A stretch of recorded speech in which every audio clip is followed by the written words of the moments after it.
Mic check. Checking mics. Nobody uses checks anymore.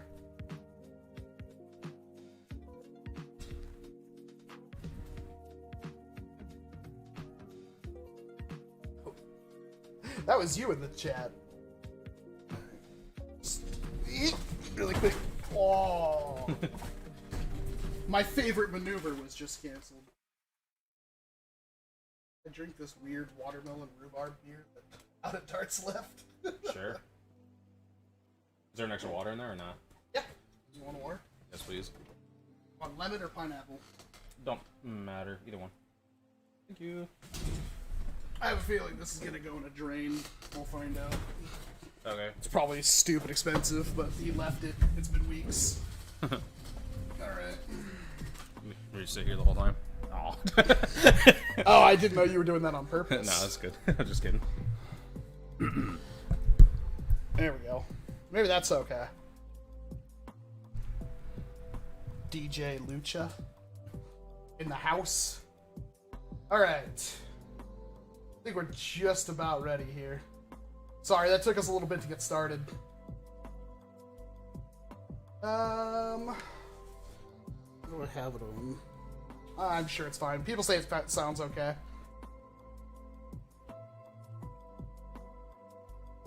Hello, and welcome to the Saturday Night Stream Thing. The stream thing that happens every Saturday night starting at 5 p.m. Pacific Standard Time, and it's almost always NERF related. It's the original, the most long-term, reoccurring NERF stream I think there is, which is an incredibly low bar set. Before we even started, this is actually one of the first times we've ever even, not the first time, we're on episode 161, but that's only since we've been counting. Somebody should do the math, how many Saturdays there are in the last couple of years and how many years we've been counting, because before, we didn't count things. I'm joined by Luchathor. He has opinions. And that's good. It's lit. Anyways. Good night, everybody. No, I'm joking. So, we're here today because we're gonna do another tier list. Because it's been like, what, 2 months? Yeah. About that, since we did the last one. Maybe longer. Hard to tell. But we picked a banger of a year. Because we picked basically the bangest of years for NERF. Like, if you want to see what a good year looks like from NERF, this is one. It's probably one we should have saved, because I think every tier list we do after this is going to be disappointing, unless we go back to, like, the original End Strike days, which is, like, what, probably 2007 or something like that? Yeah, I think so. But, yeah, it's pretty awesome. Some of you may have noticed that I was on a video with another YouTube channel.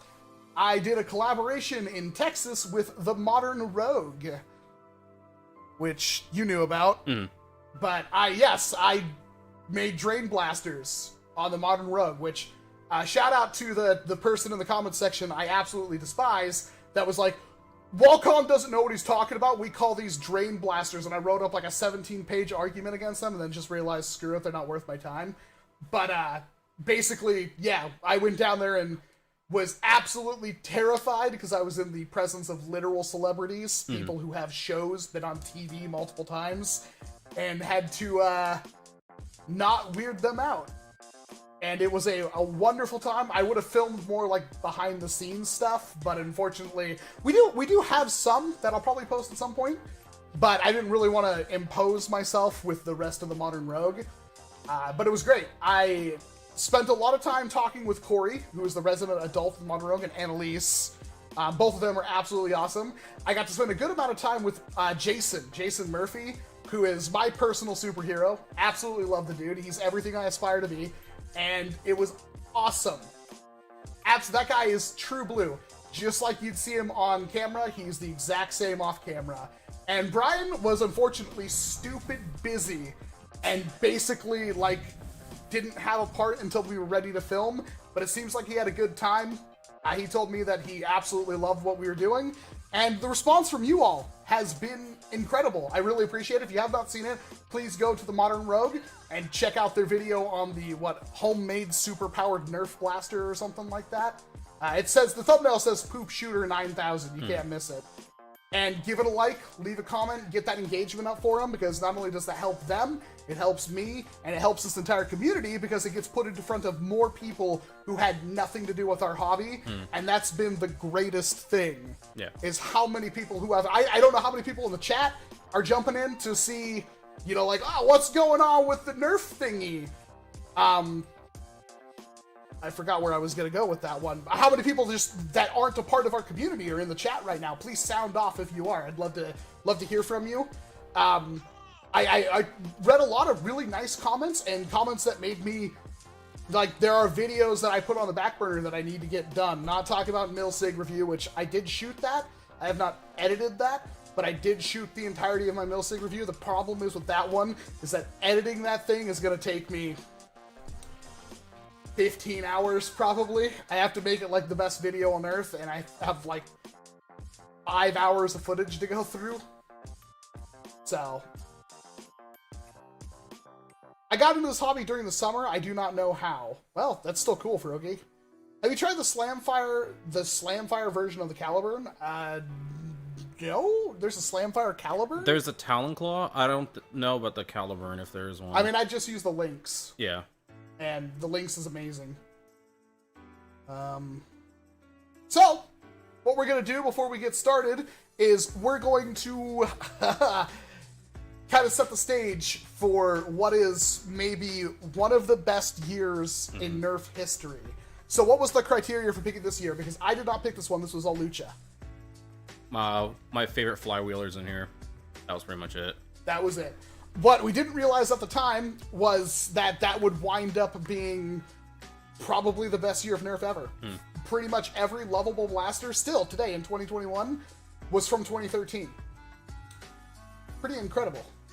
And we are going to rate these blasters. With your help, please give your feedback in the chat. We will be reading chat and take that into consideration and debating about where these blasters deserve to be on a tier list. Now, the tier list is 2013, but we're looking at the tier list from 2021. So there will be nostalgia that will play a factor, there will be personal bias that plays a factor, and there will be how the blasters have done over the years and how good they were at the time. These are all factors that go into consideration when making a tier list like this. But we want it to stand as like the NERF community's official tier list of this thing, which that's never going to happen because everybody's going to have a complaint, everybody's going to have an opinion. But we'll find out what happens, you know. We'll do our best. Tomahawk 60 and Conquest Pro put together as a loadout. Too much or just enough? I think in that situation, I think you totally could, Ty, but I kind of feel like you've got two blasters that do basically the same thing. Like, what situation would you ever use the Tomahawk 60 over your Conquest Pro, and vice versa? That's something that you have to think of when doing a loadout. Like, if your primary is the Conquest Pro, you're going to have all your magazines for the Conquest Pro, and you're going to have 150 FPS Slamfire, blah, blah, blah, as your primary go-to thing. So your secondary, what's the purpose of your secondary? For most people, it's just having a blaster that you can pull up when you're caught reloading or something, which is fine. Sidearm is probably what you're looking for in that situation. That's kind of what I would call a sidearm for. People call them secondaries for that. That's usually a sidearm. That'd be a pistol, like a Fenris or a Gecko or something like that. Now would be the, I would assume, the new like standard of like competition high-end pistol. Dart Zone Pro Mark II. Yeah. Now, a secondary is something that supports your primary in a way, or has a completely different purpose than your primary, that won't be the antithesis of your entire loadout, but something that you still want to have for whatever scenario. So for HVZ, it'd be like having a Thunder Blast for a reliable rocket launcher or something like that to tag out special zombies, because that is a thing that happens in HVZ. If you didn't know, if you go to HVZ with like, oh, I've got a proton pack and 4,000 rounds, I'm invincible, you're going to find out really quick that's not the case, because not only are there unstunnable zombies, there's also zombies that can only be tagged by specific types of ammo, and they do that to specifically screw you over. Yeah. Any good HVZ insight? Nah, you pretty much covered it, but yeah, just, it is nice to have different ammo types. Using the Tomahawk and the Conquest is like, I think it's okay, because, like, the Tomahawk is good for scavenging, and you use full-length darts, Yeah. while the Conquest is only half-length. Yeah. And then it's, I mean, if depending on your setup, it could be more accurate. If you're going for like a slow and steady loadout option, I think the Conquest would work pretty. Or the Conquest is a primary with a couple of magazines, and a Tomahawk 60 is just like slung over something that like when you need to or whatever, maybe you want to just dump 60 darts and not have to worry about not having your primary. That's a decent option. I can see that. There's definitely ways to go about it. It's just like something to think about is like, is the Proton Pack an excellent primary or an excellent secondary? Me, I'm gonna make it a secondary. Yeah. Because, yeah. I would keep a Proton Pack on me and have that thing holstered and ready to go and just like play the game normally, and when I need to use it, use it. Yep, off button. That's what I call it. Yeah. Nope. Which, funny enough, the Proton Pack doesn't have an on-off switch, which I thought, see, the entire way I was like planning on using my Proton Pack, out of darts didn't make it possible for me to do that without leaving the entire system on and draining the battery. That's why I have a battery pack. That's smart. So just reach back, slap. There you go. New Mega Dart guns. Yes, we know about the new blasters. I've talked about them before. Now we have more pictures of them, which is good, thanks to, I believe, Piggy is the one. So. Nice to see you, Robert. Thanks for being a member. Thanks for supporting the channel. I really appreciate it. It'd be so cool for you to do a video of the top 10 best Dart Zone blasters. It's probably not going to go the way you expect. I'm still trying to figure out why people are so freaking hogged about the Max Striker. Yeah. People acting like the Max Striker is the second coming of NERF in general. And I'm sitting here like, we already got that, and that was the Nexus Pro. I don't know how people... I still don't understand it. Somebody's going to have to explain it to me. Like, is it look cool? Sure. Is it something that, like... Sure. But it's literally the same blaster as the Nexus Pro, just slightly tooled differently. Very slightly. I think it uses mostly the same internals. Interesting question. Tomahawk 60 or Megalodon shotgun? That would be an interesting loadout. The Megalodon shotgun is like... Because it's kind of hard to, like, have holstered or something on you, because it is big and round, but at the same time, like, it's really short, and it's really powerful, and you can pack so many darts in it. Yeah. Isn't there a sling mount on the grip? I believe so, yes. I don't know, I need to buy another one. I'm looking for somebody who brings everything to the table. Alrighty. I mean, I understand that, Classic for real. They say, also, I love my Striker Max. I just like it better than the Nexus Pro. I just do. That's totally... I get it. I mean, I think the Striker Pro looks way better than the Nexus Pro. Or Striker Max, or whatever the heck it's called. I just don't understand the super insane hype for it. Like... I don't know. It blows my... I don't get it. I'm a boomer, I guess. But then again, you're talking about somebody who already has, like... Now, the Swift, which I filmed a video on... That is something to legitimately be excited about. This Worker Swift is amazing. I held both earlier. My thing is, I noticed it, like, I don't know if it's just me, but the Nexus Pro feels like it's a better build quality compared to the Striker. Really? That might be just me, but I don't know. I won't have mine for probably another week or so. Okay, let me know what you think, but Yeah. I held both earlier and I was like, huh, I don't know if it was just me. Will I be reviewing the Mega XL blasters? Yes, when they're released. And unfortunately, if you're looking for me to get things first, it's generally not going to happen. I'm already backed up as it is. And unfortunately, most of the time there's new stuff. It happens on the East Coast first, and I'm West Coast. So, you ready to get into it? Yep. To fight for where blasters belong on what list? Waters. Funny you should ask that, Travis. Do you like the Alpha Trooper? Because we're going to jump right into... Oh wow, look at that. Transition. Boom. Everybody should be seeing a tier list with some blastars. Move that over here. We have the wiki up just in case there's something that we don't quite understand. We've got tiers. Can I change the color of that? There we go. F tier. I'm gonna do this in... Oh, shouldn't S be pink? It'll get there. Okay, sorry.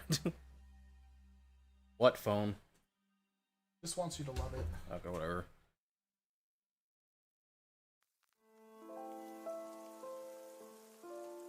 There we go. I like that color scheme a little bit better.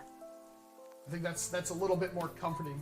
So this is like the B is the 7 out of 10s. This, like basically it's like like must buy, should buy, maybe buy, consider buying, don't buy, and never even look at why kind of tier list. We're going to start off with, I can actually bring this up in the thing. I was looking at the entirety of the NERF and Strike Elite range, which we should probably talk about the fact that there was apparently, I don't have ad block on my computer right now, I just realized that. There was apparently like a couple of blasters that were released before the so many ads. Jesus, I can't escape them. That was released before the general, like, they had like 4 or 5 blasters that were released at the tail end of 2020 or 2012, and then some that appeared in 2013. I was trying to rationalize, should I just include things like the Hailfire and stuff like that? But they aren't technically 2013 blasters. So we're going to start with the NERF Alpha Trooper, the Elite Alpha Trooper CS12. This is a pump action, I believe, Slamfire. It's been a long time since I've held one. Pump action Slamfire mag-fed darling of the NERF community that didn't get re-released until... It's been re-released twice now, although I think those are also still hard to get. You get the... they released the orange variant, which I believe was Cole's exclusive, and they released an AccuStrike variant, if I'm not mistaken. I forgot about that. I don't have any of those alphas, so I need to get those in box. I wonder if they're unobtainable. Like, I don't have the Eagle Eye or Eagle Fire or whatever it is. Like, they have a lot of them that I just didn't pick up. They were just real shells. So... I forgot about the AccuStrike one. Wow. Yeah. Yeah, most people forget about it. Funny story about this blaster that I do know of. This thing, when it hits shelves, at Target was in their system for $12. So every single Alpha Trooper CS12 that it was originally on shelves got bought out in pretty much everywhere. And that's one of the reasons why it quickly became, not only was it in high demand, it was a very expensive to procure blaster. These were $70, $80 blasters for a very long time. If anybody was around for, beforehand to learn what this was about. Douglas Stafford with a $3 super chat says, my hero, with a cute little, I think that's a corgi. Well, thank you very much. I really appreciate it. All right. So... the Alpha Trooper is something that I don't really like the Alpha Trooper as much as some other people. Yeah, me neither. Ooh, that makes things rough, because we're going to be colliding hard with the chat on this one. Yeah. It's definitely a great blaster. Like, it's up there. Now, looking at a tier list, is it an S tier? There are blasters that I legitimately think are better, but it's so, like, is it better or... is it personal preference? Yeah. I would argue that the Rampage is better. The magazine placement is, I think, something that could be either here nor there. If you're left-handed, definitely the magazine placement on the Rampage sucks. The thing that I have with the Alpha Trooper when it comes to modification and all that kind of stuff, first of all, the Alpha, even though I like the horizontal prime, I never liked the there's really no way else of putting that kind of priming. You're stroking the barrel. Yeah. Like, it's not like an undermounted prime. You literally cup the entire blaster and stroke it. Yeah, you do the tactical overhand grip, pretty much. Pretty much. And I found that kind of uncomfortable. And also, I've modified both blasters with the same spring, and I found that the Elite Alpha Trooper was much crunchier to prime when modded compared to the Rampage. Yeah. And I felt the Rampage was much better built than the Alpha Trooper. But... I've noticed less problems with the Alpha Trooper, too. Like, when friends, go, hey, I've modded this, usually their Alpha Troopers fail first. Yeah, I had one broke the catch. I think it's an easy A tier. I definitely think the Alpha Trooper deserves A tier. I don't think at the moment it deserves B tier. Because I think it's definitely a cut above. It's one of the darlings of the community. It was very expensive, very sought after for a long time. And even now, it's like you could you could put a decent breach and stuff. I wonder actually how the breach... I've never bought like a worker breach or anything for an Alpha Trooper, but I'm sure they exist now. Yeah, they do. I'd love to see how one of those performs, because I'm sure it's pretty decent. I bet you can get 130, 140. Well, you did the your Stormtrooper blaster with a breach like that. That was for the Alpha Trooper, wasn't that breach? No, that one's for the Rampage, but it's the same. I would it's almost assume the same it's like kit. almost the same thing. Yeah, it's almost the same kit. It's literally just a barrel and the little feed ramp and the pusher. That's it. Yeah. So that would make a lot more sense. I just realized if the Rampage was on this list, but it's not. So if we have to go through 2013, just based on its own, it's still hard. I'm gonna keep it in A tier for right now, but that's when we go back. Yeah. I think that's potentially an S tier. What do you think, chat? I see a lot of A's. I see a couple of S's. I love the Alpha Trooper, but I wanted the pump beneath the grip. Yep, I agree. Man, I'm left, and yes, the mag sucks, but you can do some tactical reloads to overcome that. There you go, Cat Samurai. Adapt and overcome.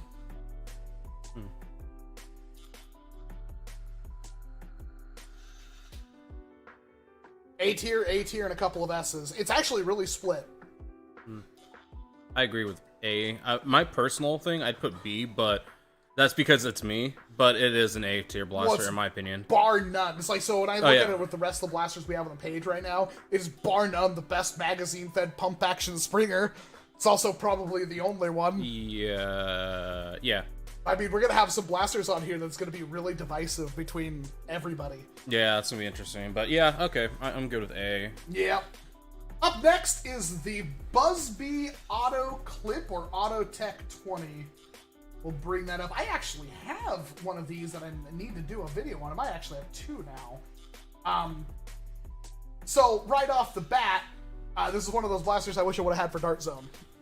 When I was going to the NERF arena called Dart Zone, which they changed the name to Dart Wars because Dart Zone sent them a cease and desist, I believe.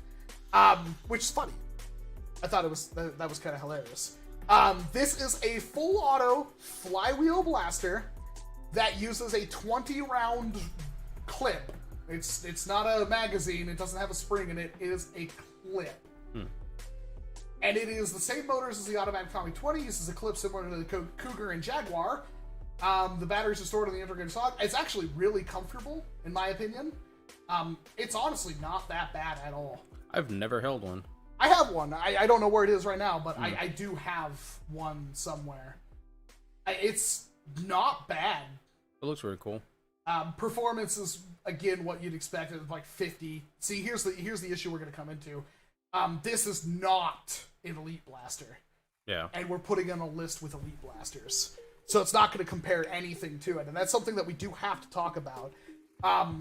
We're used to it at this point. In fact, we're past the Elite. We're in the Elite Plus zone now. We like the 100 FPS and even the Elite Plus Plus, which is like Dart Zone, the Pro Series, which is 150 FPS. But back in the day, the blue Nerf blasters, people didn't realize, hit so much harder. Like 2 to 3 times harder.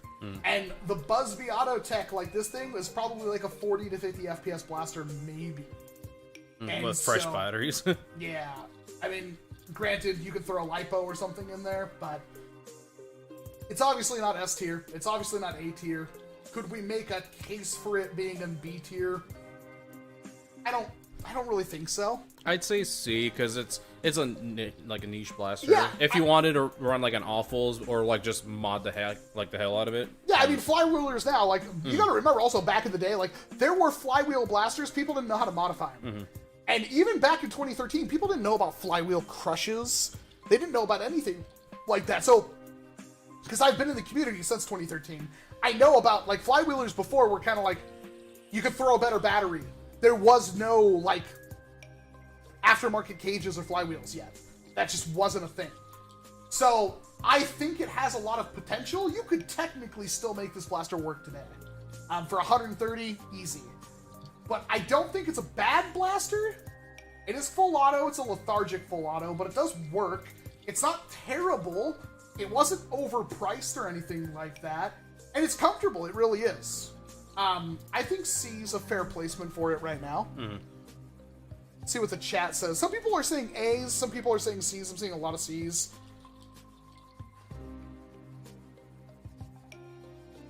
Honestly, 40 50 FPS earns a C tier. See, yeah, in comparison to Nerf, yeah, but at Dart Zone, the Alpha Trooper would be useless. Like, at Dart Wars, you couldn't use it. Because those sealed breaches just didn't work, because the darts would get stepped on. That's why Flywheelers was so good, and that one doesn't use a magazine. It uses a clip. So it would have been really easy to dominate with that clip tech had I had one. Big D for me, bruh. That's what Coney says. F, this broke on me out of the box. That's not, that's not quite fair. So, I think we'll put it in C. Of course, we will come back and revitalize the list, but let's talk about something that's going to be really contentious.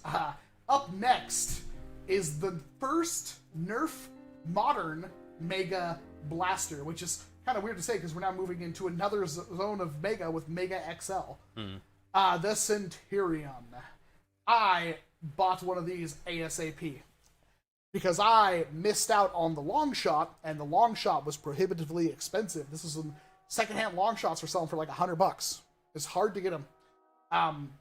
And so everybody got the Centurion because it's like, look at how long that draw is. It's got a huge plunger tube and all this stuff. Turns out it's reverse plungered, and the plunger tube had holes cut into it to reduce the velocity even further. And not only that, but the weird priming system gave way to destroying lots of Mega Darts, which were, at the time, very expensive. So, it was cool because it looked cool. Yeah.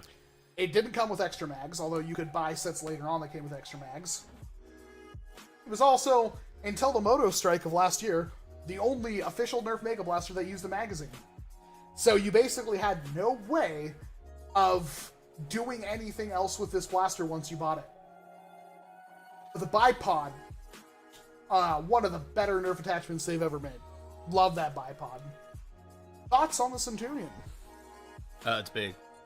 It does look rad as heck. Back in the, what was it, like 2016 era, someone made like a half dart kit for it, but then they stopped making it, but then someone started making it again this year.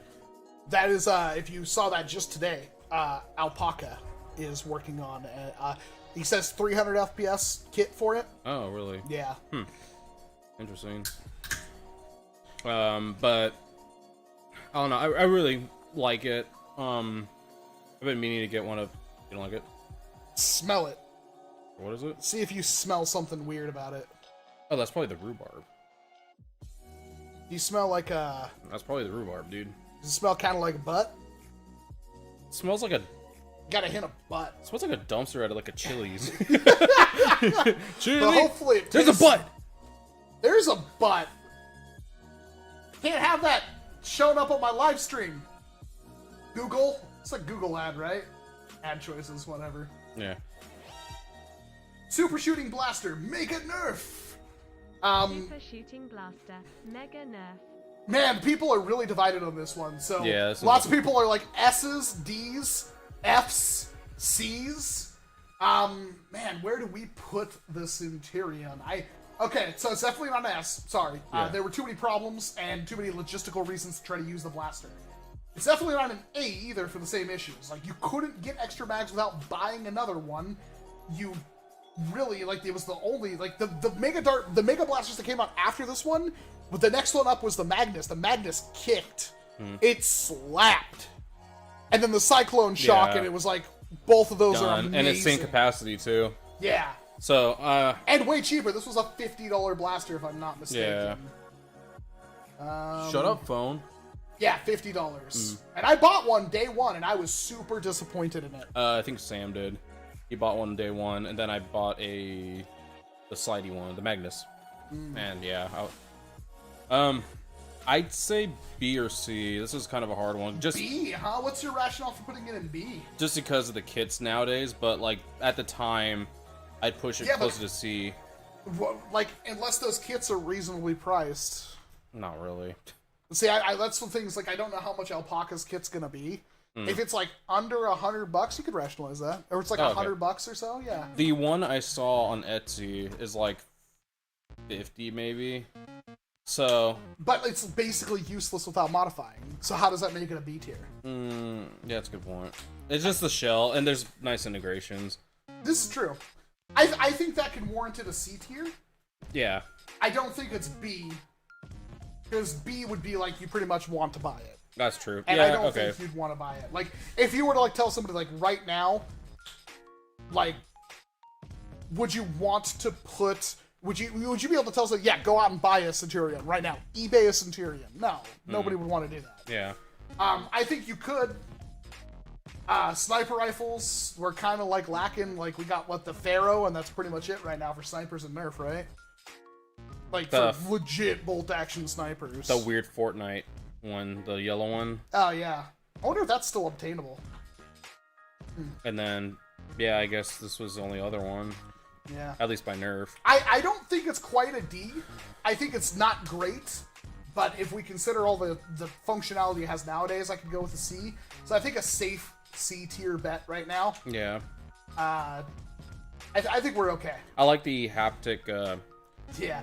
The makes you. Yeah. So. A fun factor. Well, this next one's gonna be a real doozy. This one's gonna be mostly you, because I've never really played with one. Really? Oh, man. Up next is one of my favorite blasters of all time. The main reason why I never really found the one-handed use of the hammer shot useful, which was the Diatron. I called it the Diatron, Dia. Apparently it's Dia. I don't know. Whatever. The Diatron. It says it was released in 2013 under the multi-shot madness, which I think only had like 2 blasters in the entire line. The rough cut and this. Actually, I can click on that. Yes. Only had 2. So, the Diatron has a lot going for it, because this was a Vortex blaster. And at the time, when Vortex first came out, it was better than Elite, or it was better than N-Strike. Then Elite came out and kind of made Vortex and Darts like the same kind of thing, but Elite kind of took over for Vortex. And unfortunately, like, Vortex is prohibitively expensive to kind of run nowadays. The Diatron was unique in that it had an internal mag, it was short, technically lever action. We'll get to that. It held 5 shots, or 12, or 6 shots if you had one in the chamber and then reloaded. And I think the performance was adequate, although this blaster, you could have hit some pretty good distance with it, because it was a disc, but at the same time, you couldn't really aim it. But it shot 2 discs at once. That's what made it so good. So it held 12 discs, 6 shots. And the lever, if I had a Diatron nearby, if you were right-handed, could very easily one-hand the Diatron. But it had some problems. It was just a freaking horrible mess of locks inside. To get the Diatron working good, you had to modify one. And modifying one, it's not the hardest thing ever, but it's real easy to have. You have to prime the blaster and have it primed for a good portion of the whole modding process, because of that massive lever, which conveniently they don't show on this side. Here's a better shot of the massive lever on the side. And then here you've got the magazine. Magazine release was ambidextrous, but yeah, priming it, left hand only. Worked good for righties. And it has a stock attachment point on it, which I don't really know if you'd ever use that. And it also looked like something from Halo. It always reminded me of like the plasma rifle from Halo. I love it. I thought it was great. I would argue even today you could find a use for the Diatron in a loadout. Discs are hard to dodge for a couple of reasons. The reason why, like, I'm excited for the Shelby Destroyer. Now that the app is no longer a problem, the Shelby Destroyer fires discs. They're not Vortex discs, but they're still discs. Discs are not really something that you use for, like, direct on fire. It's more of a support tool. Discs float through the air, which means they go a fair distance, but they linger. And that lingering, where it takes like a longer time for the disc to reach its target, means that they're more of a threat for suppression. And if the discs kind of do their job, they should be at some point, they should kind of go in a hard to dodge area, like realm, I'm trying to say, like a path that is harder to dodge, because they should just kind of like, you never know when they're going to curve. It's going to curve eventually, but when is it going to curve? And if it curves, how sharply is it going to curve? Have you ever really went against Vortex much? Not really, but I've played around with... See, I played across, or I was playing around with a modded fuse fire, and I wanted one. Like a modded fuse fire. Like, yeah. this they're dumb. Like even I thrifted a Pyragon a while back, like a new the Target exclusive one, and yeah, it's nice because like when a bunch of discs or whatever float, you don't like it. It's weird. Okay, when a bunch of discs float, it is pretty. It's a sight. And also because it had the internal magazine, you could slam discs in there. You did have to modify it, but we are including modification potential in this list. Mm-hmm. When you modify it, all the locks get removed. You can have discs upside down, or the other way, it doesn't matter. You could have one disc in the chamber. Before you'd have to have two, or else it wouldn't fire. With it modified, you can only have one. And you could just literally slam discs into it and fire it. Obviously, upside down discs wouldn't go as far, but they still flew. And of course, to modify Vortex blasters, most of them, honestly, out of the box, were capable of being modded for like a 30 to 40% improvement in distance. There's a torsion spring. So like a heavy, like if you have one of those like wrist trainers, like grip strength trainers, it's kind of like one of those that's always under load. And basically inside the blaster, almost every single Vortex blaster is the same in this. It has a plate with a screw in it. And the screw attaches to the torsion spring, and there's a spot in front of it and a spot behind it where you can literally just move that screw and tension that torsion spring less or more. Or if you wanted to get super scary, you could take that torsion spring and move it all the way to like a screw post, like a different one, and like glue it and stuff like that. So you could get some serious performance out of the Diatron, which back in the day was just insane. Super reliable, super fun, gimmick that still worked, quick to reload, and while it was pretty big, it's still a pistol, and it was... I have tagged so many people out with Diatron. It's like, because you're firing two discs that all just kind of linger and curve at different areas, and it was hard to dodge. Also, discs are wider than darts, so inherently they're kind of harder to dodge. So when I think about, is it an S tier? I'd love it to be, but I don't think it is, because there are issues you do have to modify it. Is it an A tier? I kind of feel like it could be, but it's hard, because again, it still had so many issues you had to overcome. Once modded, definitely. But because of that, I kind of want to take another point off of it. Yeah, I agree. B tier, I think, is solid for the Diatron. And again, it's not for everybody. It's not a blaster that I would recommend to everybody. But for me, the Diatron is awesome. If I had hundreds of discs, I would be running a Diatron at like every event. The problem is discs are expensive and people steal them like none other. Mm-hmm. Even the third-party discs are pretty expensive, and for the most part, they're not as good. I agree. Can I mod my Proton? Yes, the exact same way I just explained it, Robert. You can, in fact, do the same thing with the Proton.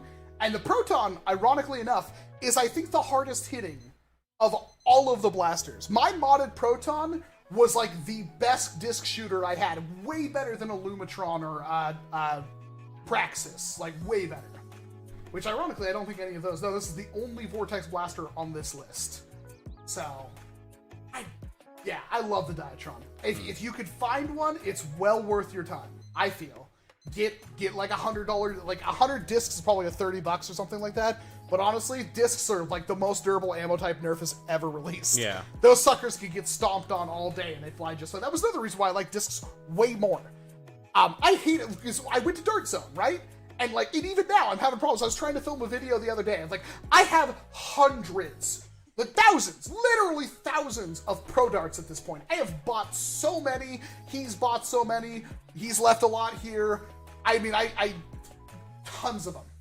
And yet, I tried to go film a video yesterday, and I'm like, why is this blaster performing so horribly? Oh wait, it's because my darts are all used. I have to buy new fresh darts for this review. And it sucks. Discs, I'd pick up a used disc and use it, no problem, fly just fine. Up next is a darling. This might be also kind of a contentious thing. It may be 2021, but I enjoyed modding Vortex, even recorded Pyragon, Proton, and Diatron mod reviews for the younglings. Well, there you go, Spartan. Everyone, Spartan412's got you covered. Thank you very much for the $5 donation. I really appreciate it. I think they're fun. It's hard to get the discs now, but I definitely think they're fun. It may be 2021, but I enjoy Forgetting it reads modding that. Vortex. Even even recorded Pyragon, Proton, and DIATRON mod overviews for the Younglings Tilda. Well, there we go. Thank you very much, ArcDisc. Next up is the... Oh, man, this was my first Elite Blaster, I think. Yeah, it was. The ever so cool Fire Strike. You ever have one of these when it first came out? Like around that time? I believe so. I think I grabbed one of the other ones, the orange one. Orange ones? Okay. What do you think about it? The grip is small. Other than that, everything else is great. Mod potential? Night Finder style, so it's good. You could do whatever.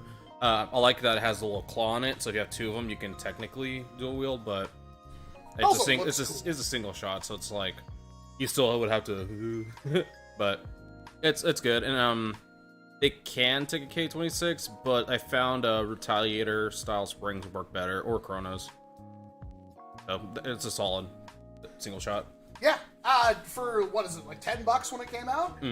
This was an awesome blaster. So, it's not too big, or not too small of a grip for me. I found it very comfortable. It's also very compact. It's much smaller than a Night Finder.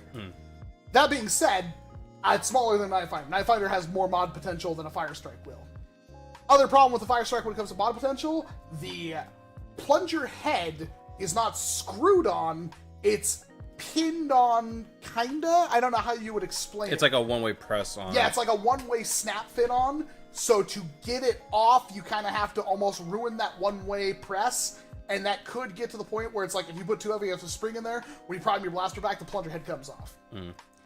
Other than that, this was like the first real modded blaster that I ever really got into. I was buying barrels and trying to figure out ways to make it shoot harder. One of my first integrations with the Fire Strike, I integrated a jolt into where the flashlight goes, right in here. A jolt will fit pretty much perfectly in there if you remove the dart holder. Inoffensive price at $10, had a tactical rail. Honestly, I really like this blaster. Today, would you ever use a Fire Strike? There are so many single-shot blasters. Does a Fire Strike give you anything? I mean, if you thrift one and you're like, screw it, I need a single shot, and you throw it in a bin. But, I don't think it held up at all. I think it really fell, because there are things that are way easier to mod, that have way more mod potential, that are similar size, similar price. Yeah. I think there's a lot more. The gimmick on the Fire Strike, by the way, is a red LED. It was really garbage. worked. Yeah, pretty bad. They're That's like, what it's that a laser. Trigger right there was. And then there's a battery door on it. I think it's a comfortable blaster. I think it's a fun blaster. It was great at the time, but it certainly did not hold up. Yeah. For 2013, it's at least a B. And Devin, I don't think you're wrong. Is it necessarily better than the Clip Tech and the Centurion? I would say so. Yeah, I agree. Is it better than a Diatron? For me, no. I think the Diatron, since the fact you can still use a Diatron today for something, if you want a shotgun pistol that has a unique suppression gimmick, yeah. It can be used, but there's so much better choices now, says Devin Oliver. Yeah. I have to agree with that one. So, I think putting it in B is a decent choice for right now. We will revisit that one for sure, but definitely not not something that really stood up the test of time, which is, again, it was one of my first mods. It was one of my first modded blasters. I loved the thing. That blaster went with me everywhere. I used to play around with it at work all the time. Oh boy. It is, actually I have two of these, which is funny enough. Yeah. I don't know if we'll do both of them. Maybe we should. I don't know. Technically, we could make an argument for one being better than the other. Yeah, technically. Technically, we can. This is one of my favorite looking blasters in the entire Elite line. Yep. It is a blaster that costs a lot of money for a very, very long time. This thing, it was not uncommon to see these going for $100, $120. Elite ones still, I think, are pretty expensive. They've dropped, but they're still like 70 range. Yeah, so the reason why they dropped is because they released a new Raven not too long ago, which was the Raven Fire. A Kohl's exclusive in the US, but still, there was enough of them made. I think you could literally still buy them now, even though it's been like 3-4 years. I think so. I need to buy another one, actually. They're very expensive. That's something that we could actually check. Yeah. Kohl's Raven. But in case you guys are wondering, this is why... the Raven is why I chose this year. Oh, it's out of stock now. Ugh. There goes me. Well, I can eBay it. Hold on. Find out it's like one of those ridiculously expensive blasters. It's more than the Supreme blasters. So I still have the one that you gave me for my birthday. In box, ready to go. Yeah. $150, 73 with, yeah. Well, there's a These are from Australia. Yeah. Yeah, actually, there is not a new in-box one on eBay right now. That's fine. I want another one to mod. Oh, wait. I have a shelled one. I have that shelled one that was destroyed. I think I had... Oh, whatever. We'll talk about it later. Yeah. Anyways. So, anyway, it is the Raven CS-18. Yeah. This is a semi-automatic flywheel blaster bullpup. Now, this is not a new blaster in 2013. Technically, the Elite version is. However, the year before, it was released as the Raven. The N-Strike Raven. CS-18 came with the same type of magazine in different colors. This one is just actually full of gimmicks now that you think about it. The magazine had lights in it that charged up glow-in-the-dark darts. Pretty cool system. So it uses Raven Fire tech or Night Finder tech or something like that. Firefly tech. They have so many techs in the light-up system.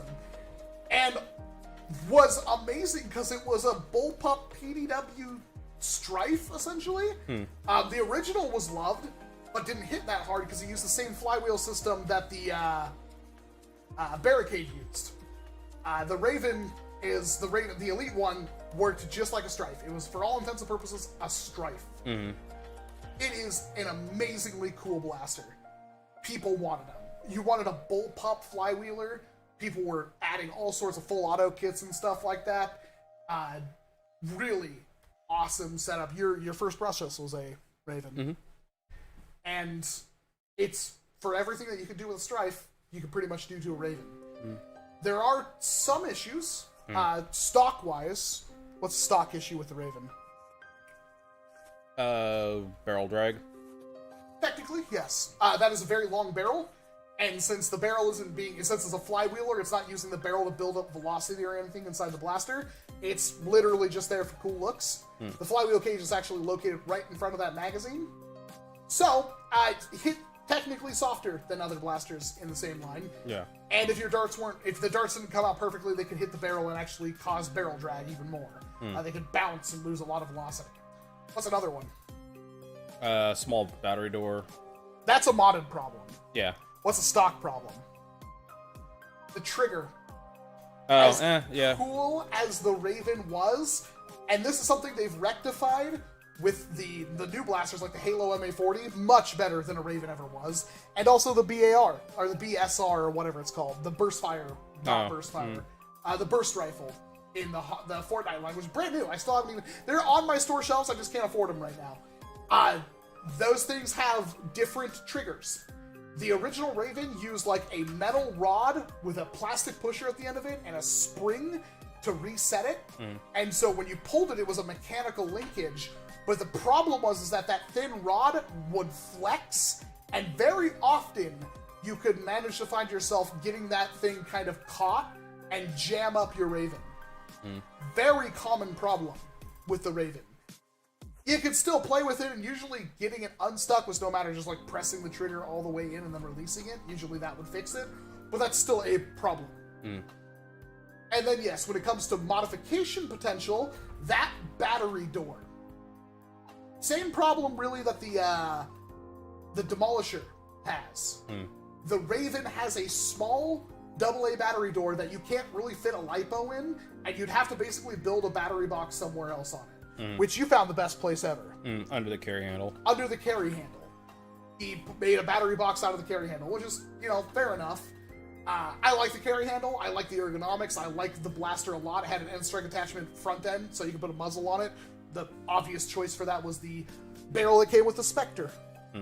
And the Raven is absolutely awesome. And other than that, you know, these things are all fixable. I'm sure the trigger could be greased and stuff, so it wouldn't get caught so easily. One thing I used to do is, if I borrow this mag for a second, so if the trigger's up here and that little plastic bit looks like this, so it goes like this, right? The stock spring is usually up here, whatever, so it compresses. But what I did is I put a screw back here and I put an extension spring instead. Yeah. And that removed the spring binding up. Yeah. So that's one easy fix, but... Oh, yeah, it's definitely fixable. Yeah. And honestly, of all of the Elite blasters, to this day, I think this is the coolest looking one. I think the paint applications were much better with the Elite Raven than basically any other blaster. So, in a tier list, where's the Raven go? Oh, I want it S, but it's not. I want it so Yeah, bad. I could agree. I love the Raven. I would use it over a Strife any day of the week. A tier. I think it's an easy A tier. Is it better than the Alpha Trooper? I personally say yes. Chat, you decide. Is the Raven better than the Alpha Trooper? Please, guys.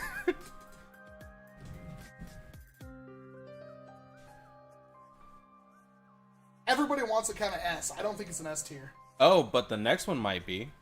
Ooh, technically I could. Ooh, technically, y'all. So, and again, I have to kind of point out the fact that it had a gimmick mag and stuff like that, and the price of the Raven CS18 was, I believe, $35. Yeah, 35 ducats. Not cheap. The next one.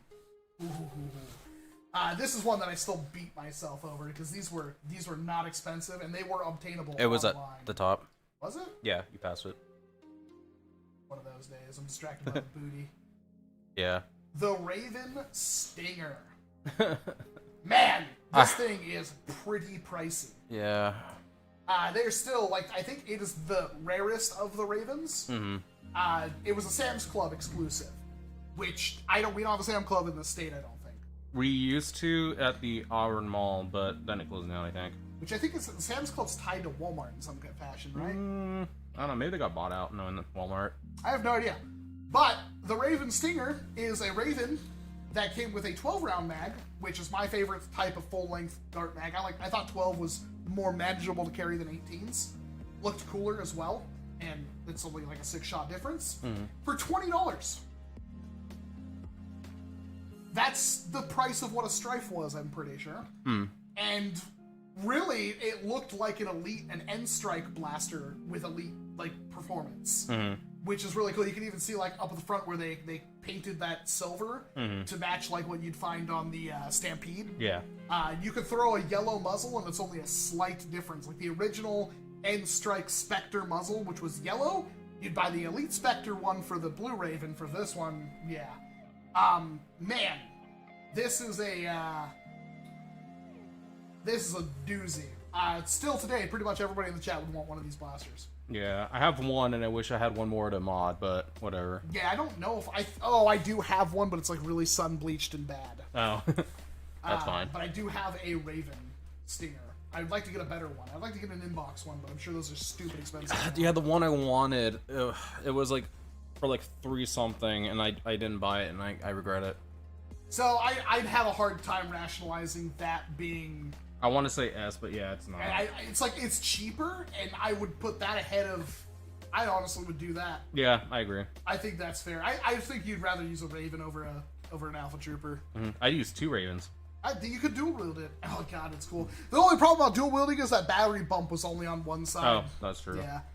Fender Mustang 65 with a $10 super chat of, it looks like, I want to say a Hippo Ash Ketchum. Oh. Twists his hat around. Let me grab my hat. Up. Oh yeah, he has a hat. Thank you very much for the $10, Fender. I really appreciate it. Oh, you played Borderlands 1, right? Yeah. You ever played as Brick? No. I only played as a Siren. Okay.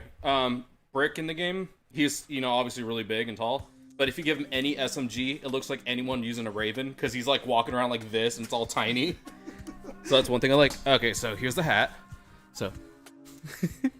There we go. And thumbs up. There we go. Perfect. I guess it's a little too... Y'all like my hat, by the way? I don't know if you can read that. Oh, they can't. Oh, cute.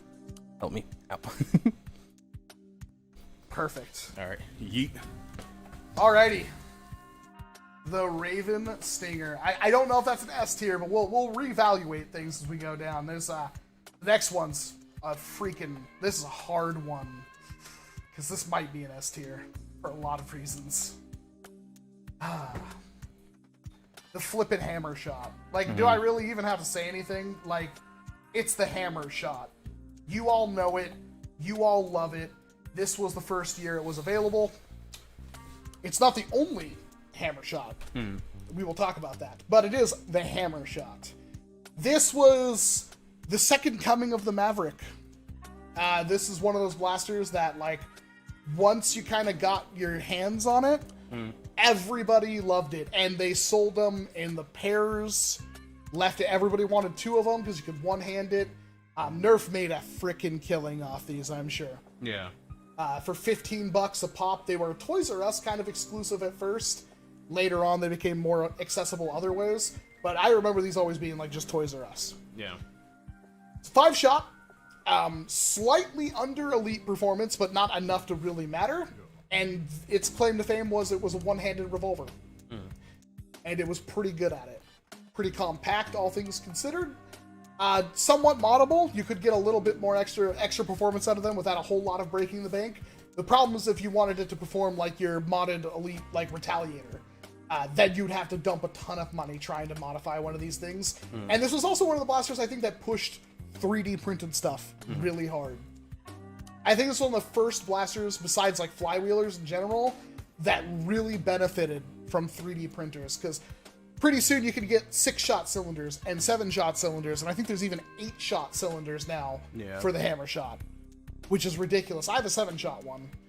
The OTAC gear, the orange, like the last thing that really Orange ModWorks put out that was like super good. Yeah.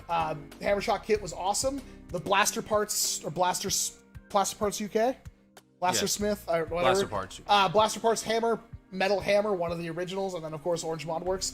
People were spending so much more money than that $15 on their hammer shots, trying to squeeze every ounce of performance out of them. As somebody with smaller hands, my main problem with the hammer shot was I couldn't keep the blaster easily pointed at somebody and pull back the hammer. The hammer needed to be swept down a little bit more for me, which was fixed if I bought like the Orange ModWorks kit. But it was an issue for me. For you, I guess it's not a problem.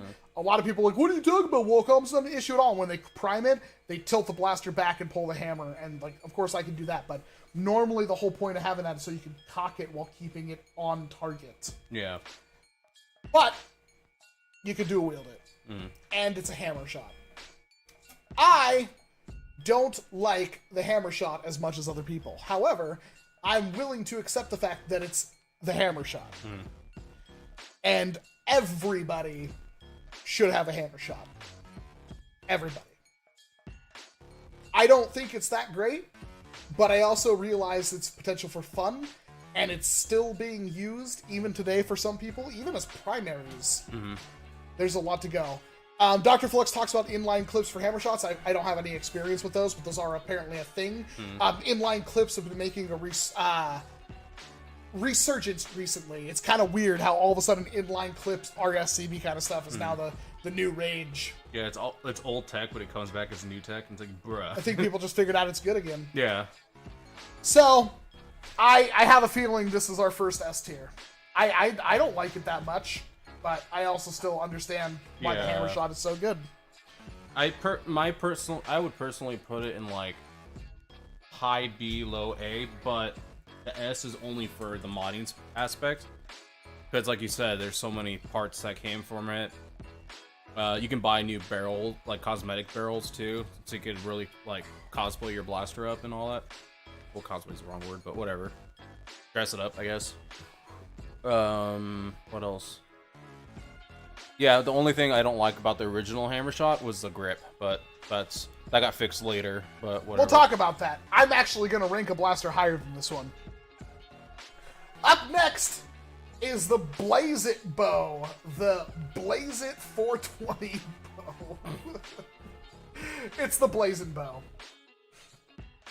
I never bought one of these brand new. I kind of looked at it and went, oh, that's kind of cute. Yeah, I've never. This is a weird blaster. It's really just a re-release of, like, the Nerf bow and arrow. It's not a big bad bow. It's just a re-release of, like, a standard Nerf bow and arrow. And the cool thing about it was a source. This is, like, the last time you could very easily get Nerf bow and arrow arrows. Like, and they sold refill kits for it, too. I'm almost positive they did. I'd like to try to get one of those now that I think about it. Sorry, it's probably at the bottom if they have it on this wiki. I don't know. I'm fairly certain there were Blazing Bow refill kits, but it was I've seen it several times. I swear to God, it was on shelves for like 3 years, 4 years. It nowadays is practically functionally useless. You'd never really pick one up. Yeah, and you'd never use arrows. Probably not. I mean, you could for zombies or like breaking shields and stuff like that, but yeah, it's didn't really. It says fires up to 40 feet, and honestly, the accuracy was garbage. And it's also basically a bow. It's got a spring inside, so you just pull it back and release. It didn't really have that nice flicking motion you get with many of the bows nowadays. I don't think you'd ever really, if you bought one of these and you're like a small kid, you'd probably have fun with it. But there are better options. Even nowadays, if you wanted to blaze a bow, you can just get a Fobo Pro or a Fobo, like Fobo 3 or whatever. Let's see if I can't find one. Fobo 3, or I guess there's a 4.0 now. There's a Fobo 4.0. I mean, technically, yes, there is in fact a Fobo. It's basically the same thing. Huh. Fires over 100 feet. Oh. I always like the Fobo Pro. It has a Yorg freaking grip on it. Let me They show still you sell the its Fobo features. Pro. The faux real bow. Oh. Dude, I used to have email contact with this guy. Damn. I really want one. I love the Fobo. That was like one of the things, like, I tried to use that at so many of our wars just because it was so much fun. I was like, hey, anybody okay with me using the Fobo? It's like a big, it's not gonna hurt, but you'll feel it. They were all cool with it. Yeah, when a kid's not calling his hits. Or taking his hits. Like, I didn't know the faux real bow was a thing. My goodness, I want one. Not funny if they ship it to you and they just give you real freaking arrows. Yeah. Like, what the? Like, it's a real bro. Squid missiles? I don't know. It's blast pad? I don't know. I'm getting distracted. There's blast pad classic, and I'm getting super distracted. Anyway, yeah, you'd probably never have wanted to really want to use one of these things. So, where do we rank the Blazing Bow? Is it any of these three? I don't think so. Is it a C tier? It's definitely not as good as the other two things. And honestly, there's like no reason. Like, could you have had fun with it? Yes. Yes, you could have had fun with your Blazing Bow. Plus, it's a meme. Oh yeah, to be fair, you're right about that. Like, if you tag someone out with a like anything like a Raven or something, you're not gonna remember. If you tag someone out with this, you're gonna remember it. Oh yeah, no, that's one of the like the entirety of like what Brett does in wars. That's true. It's like I'd leave it right underneath the Centurion. Okay. I would put it in D, but only we'll because reevaluate if we get too many C's. Yeah. Yeah, I think that's fair.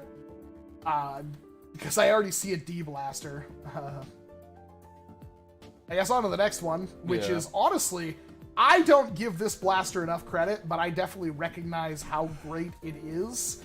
I personally don't like it, but I also respect the heck out of it. That is the NERF and Strike Elite Triad EX3. Holy crap. We got a donation coming in a second. I'm gonna drink to that one. Okay. C had considered buying. I think C is like an okay blaster. Like, you could technically have fun with it. It's kind of like our 5 out of 10, I think. Bender Mustang 65 once again donated $20. New Dart Zone ammo. Do you like the new Dart Zone ammo? So I've not gotten my hands on the new Max ammo yet. That's my next package coming from Dart Zone, which most likely won't be here until for a little while. I may borrow Fluxes or something to do a video on it beforehand. Not that it really matters because it's just a freaking Nexus Pro. Yeah. The ammo, though, is a very interesting thing. It was whatever ammo we had at our local Target sold out immediately, as did all of our Max Strikers. So we'll have to see if the ammo comes back in stock to get it beforehand, unless they send it out to me ahead of time. It's basically the shortened version of the Red Diamond ammo. I would love to test it, because I'm like one of the only people that has the equipment to test the empirical accuracy of this ammunition. I really need to get a gun bench set up. Like, God, can we get a donation goal for a gun bench going? Like with a vise and everything to empirically test the accuracy of all the blasters. But yeah, I would love to be able to test the actual differences between the two. Yeah, it'll wait to see. Do I like it? Yes, of course I do. Do I think it's better than the Pro Darts? Remains to be seen.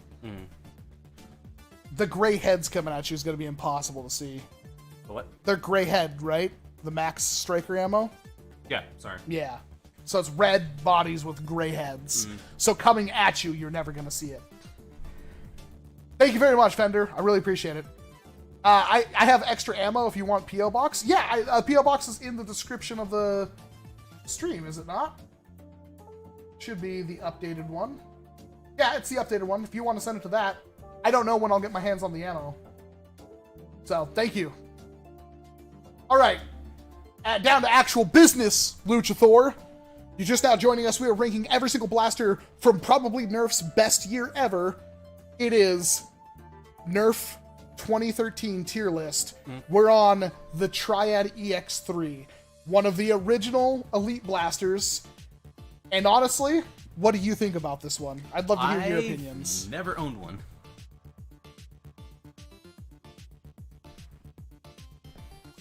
Have you played with one? Yeah. Ever? It's okay. So here's me being a douche. I don't like AR, like smart AR blasters for the most part. So like I would rather use a Jolt personally if I had to choose. Something should be said though. This is one of the first smart AR blasters. But I don't remember if the plunger tube is bigger on this or not. Compared to A Jolt. Yes, massive. Is it? It's like twice the size. Is it? Yeah. Interesting. This thing hits pretty hard. It hit probably 75 FPS, maybe higher. Obviously, the final barrel would shoot the weakest, but that was still stronger than the Jolt at its best. Yeah. Yes, bigger plunger tube, for sure. This was one I did try at one point. I don't know why I didn't finish it, but I tried to make that cut-down NERF, the little mini Jolt. I tried to make one out of one of these. Oh. I don't know why I didn't. And this was one of the first things where people were like, just take out the smart ARs and you have a shotgun. And I do believe that worked, although the effectiveness was very minimal. But I honestly think the Triad is probably one of the better sidearms you could have had. It's small. It's very good for what it is. It was cheap at 7 USD. Better than a Fire Strike, arguably, in a lot of ways. Less moddable, but definitely better as a stock blaster. Nowadays, it's pretty much inconsequential. But, actually, like the blaster and respect the crap out of it. So, I don't think it's a C tier at all. Yeah, I'd say low B. I think a low B is fair for something like that. Honestly, as a stock blaster, it's better. But I think the Fire Strike has way more mod potential. Yeah. So that was one of the problems we found out with the Smart AR system getting in there was, this was, I believe, the first Smart AR system we got. And the problems was like, when you upgraded the spring, it didn't really help a Smart AR system at all. It's a great little blaster.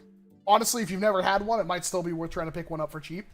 I don't know where they are now. They probably still sell them in the white variant. I have one of the white ones over there in box. It's not bad. Next up is one of the... I bought one of these at Toys R Us brand new for the wife, and she hated it. It's the Heartbreaker bow. She hated the Heartbreaker. Yeah, no kidding. Did come with a cool attachment. We have to pay attention to the attachment because it was a tiny dart holder that held like 5 darts. What? Picture? Oh, no. Right there. On the back. A small tactical rail on the back. And you had one small tactical rail accessory, which I believe I have a couple of them now. And they're still really cute because they're small dart holders. The only other thing that had a dart holder like that was, I believe, the barrel break. Anyway, problems with this blaster. 1, expensive, $20. 2, single shot front loader. 3, not really a bow. This thing had bow arms. They were entirely superficial. The internals of this blaster were literally a fire strike. The exact same blaster.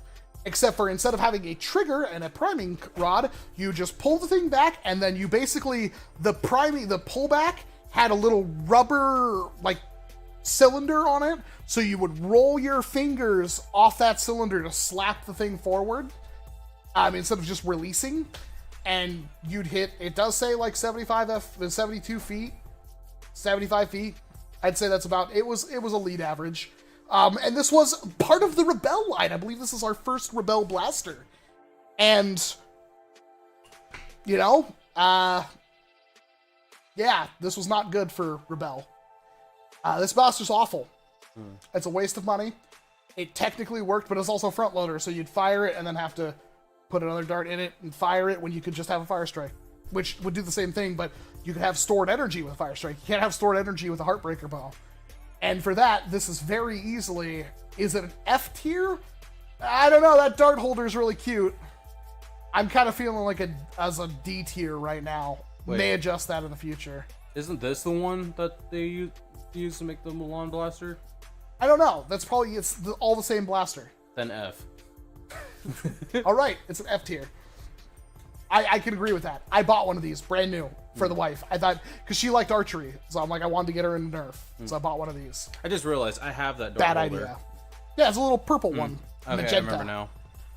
And up next is, well, the arguably better Fire Strike, in my opinion. I actually don't know if there's much of a change between this, but here's something, like, so recently people kept asking me, like, what's my favorite NERF line? I think it's come up in this stream. And the answer to that for a long time was Zombie Strike, because I like the Zombie Strike aesthetics a lot. I like the junkyard aesthetics. I'm a big fan of like what the weapons and rust and stuff look like. But recently I've realized it's Rebel. I think Rebel was way too good for this world. They were girly blasters, and again, my favorite color is pink, but the design of all the Rebel blasters were really good. Honestly, very good blasters for the most part. And the Pink Crush is almost no exception. This is, for all intents and purposes, it is a Fire Strike. But I argue that it's better than a Fire Strike in a lot of ways. It's more comfortable, yeah. It's way more comfortable. It also doesn't have the light on it, so it's way more holsterable. Now, it does have a pair of fake bow arms, but those would pop right the frick off. You wouldn't need them. And the priming rod may not have been as comfortable. That's a small price to pay, in my opinion. It's way... I thought it was way better. The plunger head is also a one-way clip-on, by the way. Yeah, it's the same internals. Good to know. Too bad it's not like the Star Shot or something, eh? Yeah, that one's too good. Star Shot was the next year. Yeah. So, technically, where do we put this one? I could put it above... Yeah, same spot right above it, though. Yeah. Some people are saying F to D tier. Oh, they're talking about the bow. Yeah. Okay.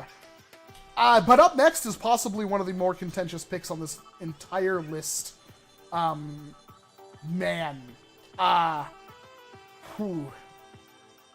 This is Sweet Revenge. I hate the hammer shot. I love the Sweet Revenge. Couple of reasons. Aesthetically, I think it's way better. The grip is much better. Not only is it at a slightly better angle. Oh, holy crap. What? Slater with a $50 New Zealand? With a flying corgi and fireworks? Is that like $6-7? I know, McDoyle, I'm trying to grow as a human being. Let me have my moment. Also, I'm about to piss a lot of people off.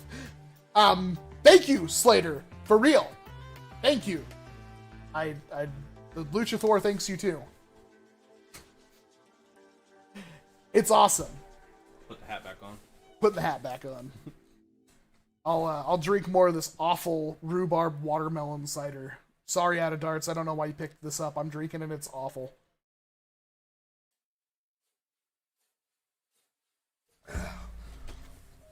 I'm gonna need something good for food after this. Ugh. Okay, so this is better than the hammer shot in every way. Debate me. I'm serious. The only small qualm you could have is that none of the hammer shot stuff works on this because the hammer is slightly different. Yeah, it's like almost mirrored. Yeah, to that I'd say boo-hoo. Yeah.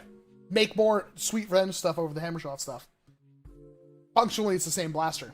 And I think the aesthetics of the Sweet Revenge and the ergonomics and literally everything of the Sweet Revenge is better in every single possible way. Plus, came with a holster and sunglasses. iPro. It was $5 more, but again, I think the Sweet Revenge was way better. Wait a minute. The girl in the picture is not even using the iPro. No, that's how you wear sunglasses. Have you ever seen like the people that have like the backwards cap with the sunglasses on the front of the cap, okay. and they're still going like this to try to see something in the distance? You've never seen that picture? It's like a golfing bro.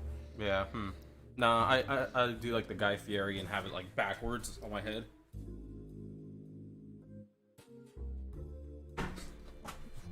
You know what I'm talking about. This dude just does not want to be. I'm not trying to assume. Wait, what? But Fender Mustang just donated $100. Favorite alcohol beverage? Favorite alcoholic beverage. Well, we have to. That's first of all. I want to see some. I don't even remember. I want to see some congratulations. Thank Fender in the chat for me, please, because that's a. Thank you. You want to shoot me with something? I don't have anything to shoot you with. I have a Sweet Revenge somewhere around here. No, it needs to hurt. Needs to hurt. Oh god, how hard does your saber hit? The saber? Yeah. Like 280 FPS with the right dart. Bum shot? You want me to bum? How am I gonna do this on camera? And also, why? To give you money. Okay. Give you good. Do you have a dart? No, I'll get one. Okay, Fender. Apparently you asked for this. Luchathor gets shot. It's all your fault. I'm gonna go down there though, so they're just gonna hear. Oh, so they can't see it. They're gonna. You want me to shoot you more than once? No, just in case you miss. Dude, it's a saber. It doesn't miss. Oh, the box is in the way. Oh. Hold on. I can move the camera. Oh, okay. Hold on.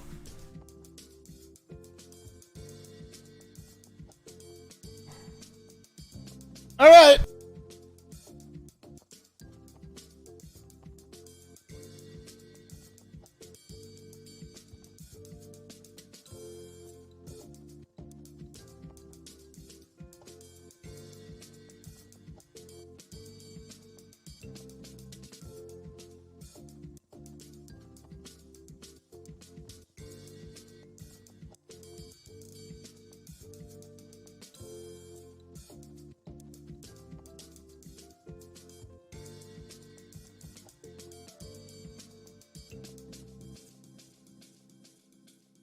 Let's bring that beat back.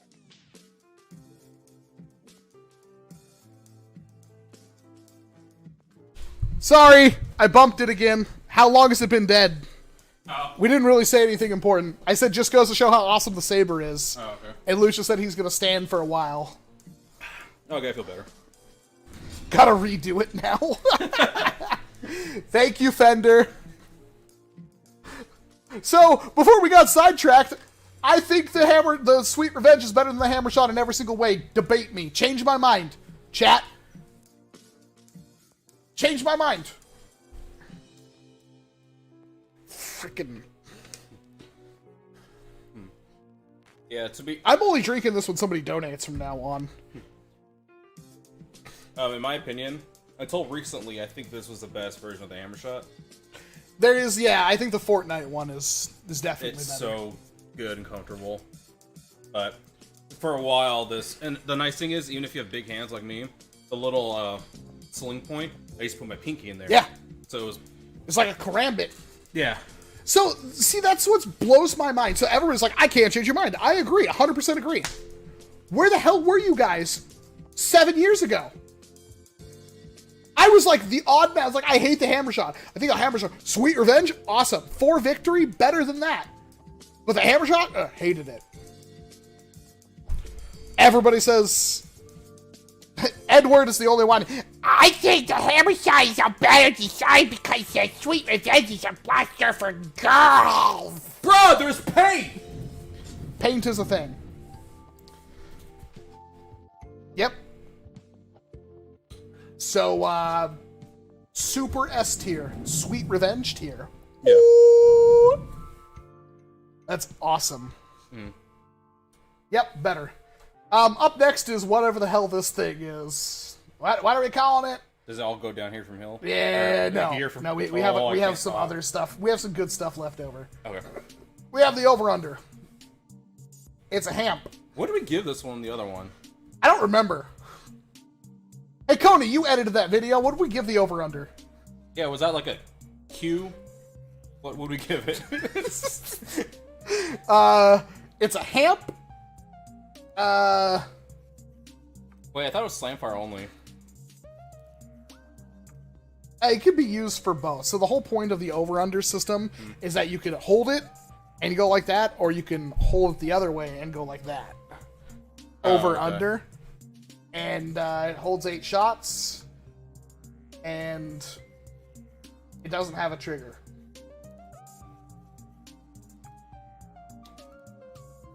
So... Thank you, Coney.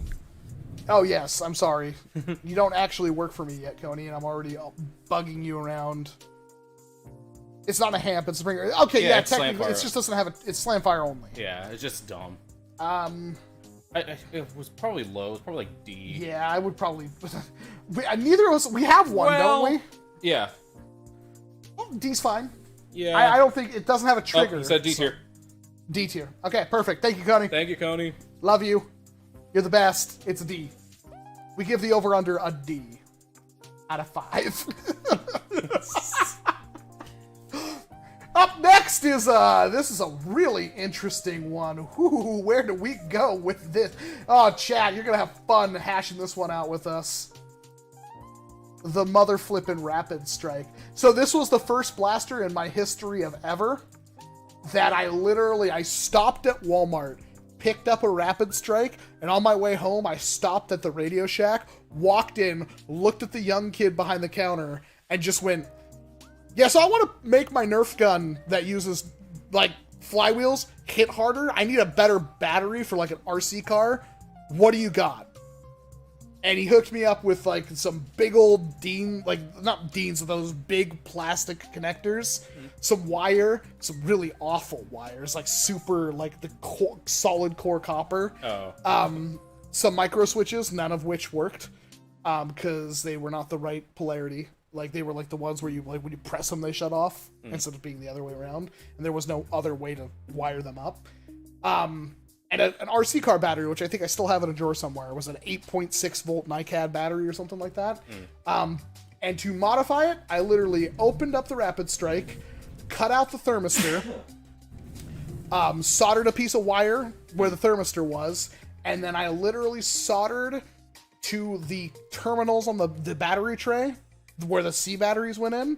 I literally soldered to those, put the connector on it and put it in there and just threw it together with a piece of, or with a thing of paper towel to make it not bounce around that much.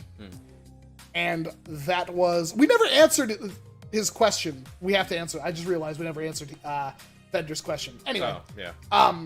this was the first blaster I bought that I never even used stock until much later.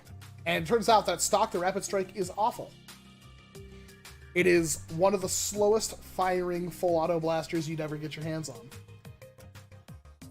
But it's the Rapid Strike. when you think of like a Nerf rifle nowadays, it's the Rapid Strike. I've owned a few of them, and it's not my favorite blaster, but one mod I've always wanted to do was do the Uzi, or the Rapid Uzi. Yeah, the Rapid Pistol, whatever people called it. Yeah, I've always wanted to do that, but I never got around to it. The one thing I do like about it, which is dumb, but whatever, is that the whole full auto assembly is its own unit, so you could grab that and yeet it into something else.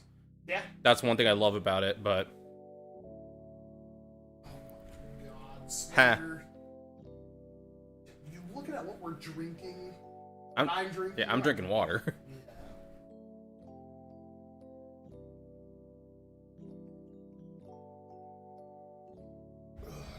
It's not better warm. Ugh. Need a chaser.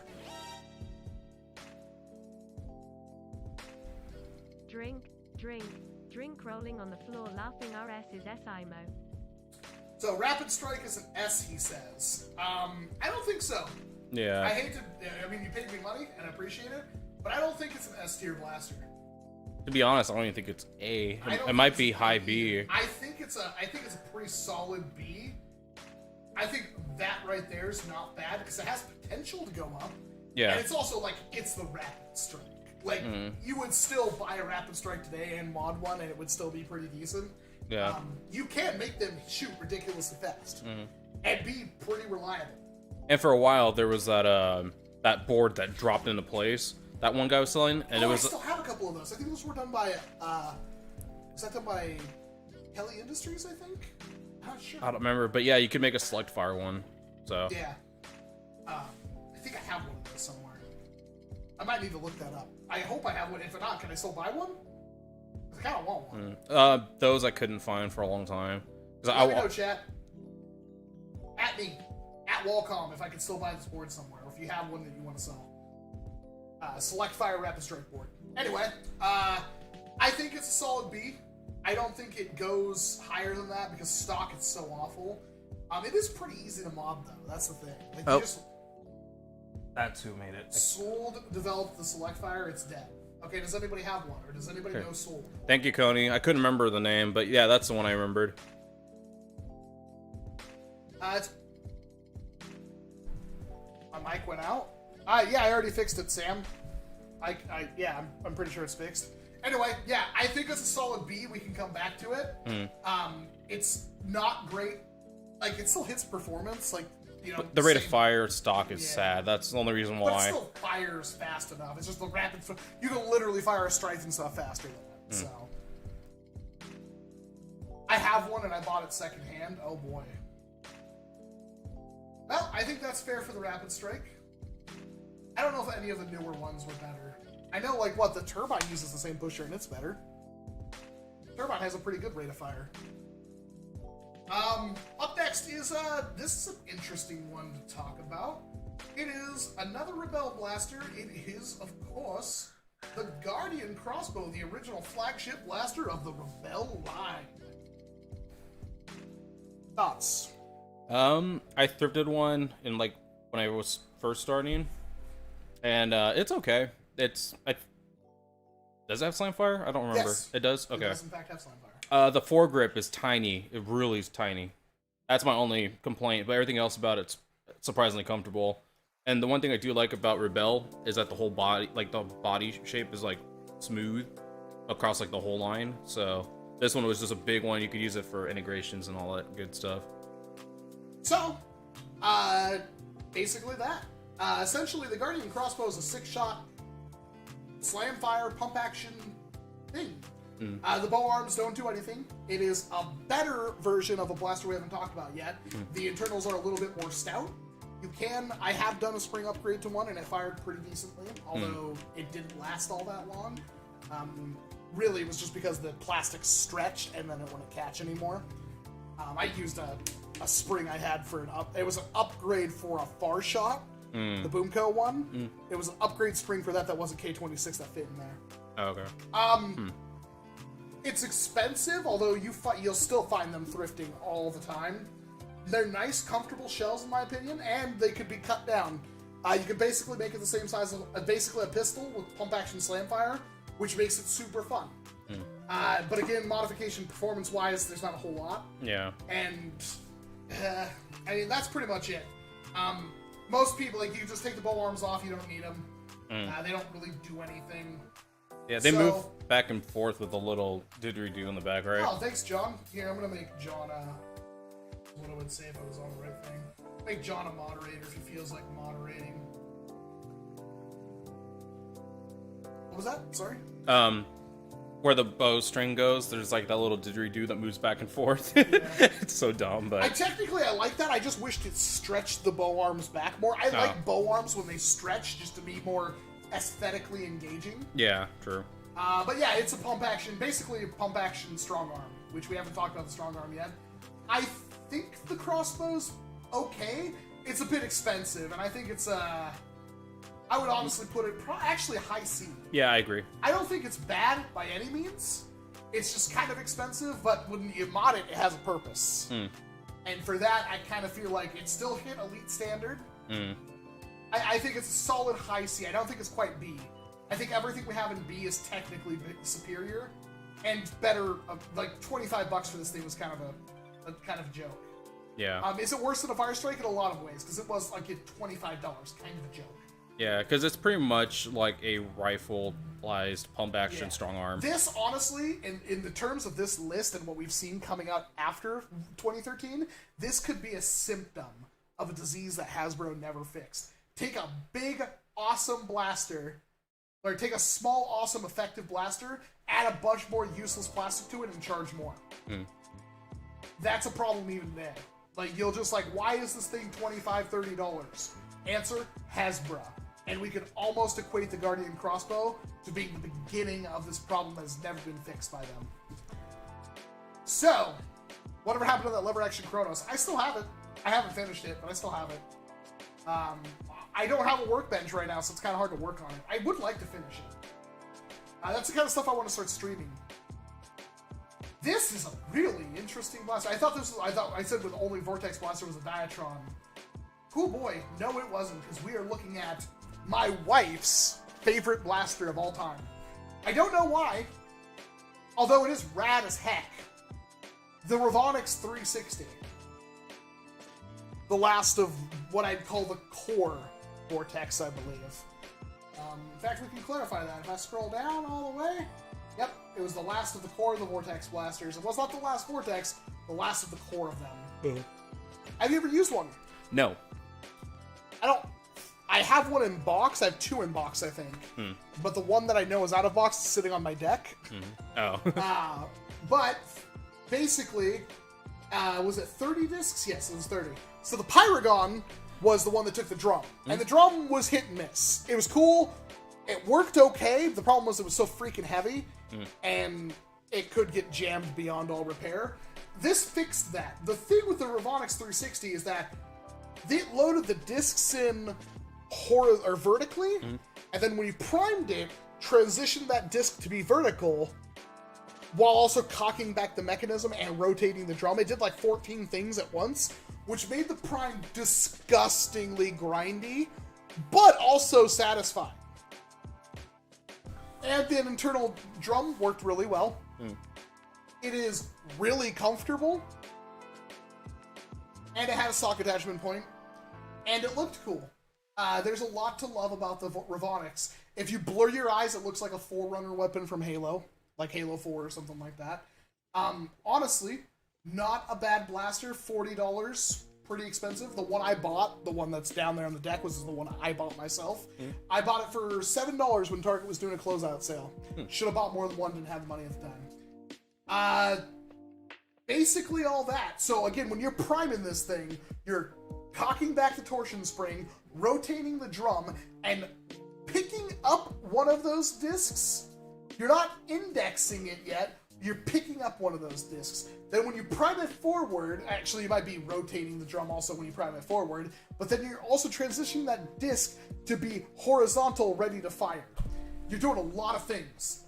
Does it have slam fire? Yes, it does. Oh god. But it's very clunky. Again, it's one of those things I would love to have. Yeah. Like, it's her favorite blaster. She loves it. Yeah. Other problem, you want to talk about modification? You do not want to really mess around with a Robotics 360. Can you mod it? Sure. People have done it. Does anybody who mods a Robotics 360 recommend that you mod a Robotics 360? No. It's a nightmare inside. There's a lot of little tiny bits and bobs and locks and things. Ooh. D Creeper said it best. The internals are a Lovecraftian nightmare. Yeah. So, with it being the last of the core Vortex, and I want to point this out really quick. Look how many blasters were released in Vortex over the span of 3 years. Granted, there's still like, what, 3 more? 4 if you count the Boba Fett thing. I don't. Oh, that's true. There was the rip shot, the ricochet, and the fuse fire. I forgot about the ricochet. Yeah. Apparently they're really expensive now. I have a couple of them. But Fuse Fire is still my favorite Vortex blaster. Fuse Fire is awesome. The Robotics 360 was the last of the core of the blasters. The last core Vortex. Is it better than a Pyragon? It's hard to say. I can turn up the gain on the mic. It's hard to say that if it's better than a Pyragon. Pyragon? So the Pyragon was the drum-fed one.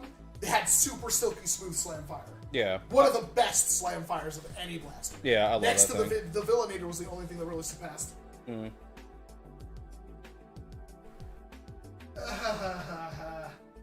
I think it's a B tier. I'd probably put it below the Rapid Strike. Yeah, I'm kind of thinking it's better than the single shots. And it's not a bad value either. 30 discs, and the discs lasted forever. Yeah. Unless your dog or something chewed them up. Super fun to use. I think that's a fair place for it. I wish it could do better, but like you can't mod it. Yeah. So you could mod a Pyragon, you can't mod this thing. I think that's fair. Yeah. Not the best, not the worst. Next up is one of my favorite blasters of all time. Wow, it's funny how it keeps happening in this freaking line. Yeah. And this one I don't care for, so this one's like all you. Well, no, sorry. I'd love to hear your opinions on it. Okay. Honestly, I like it. Uh-oh. Oh.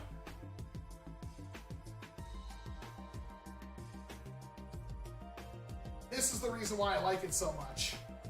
It reminds me of the SMGs from S4 League.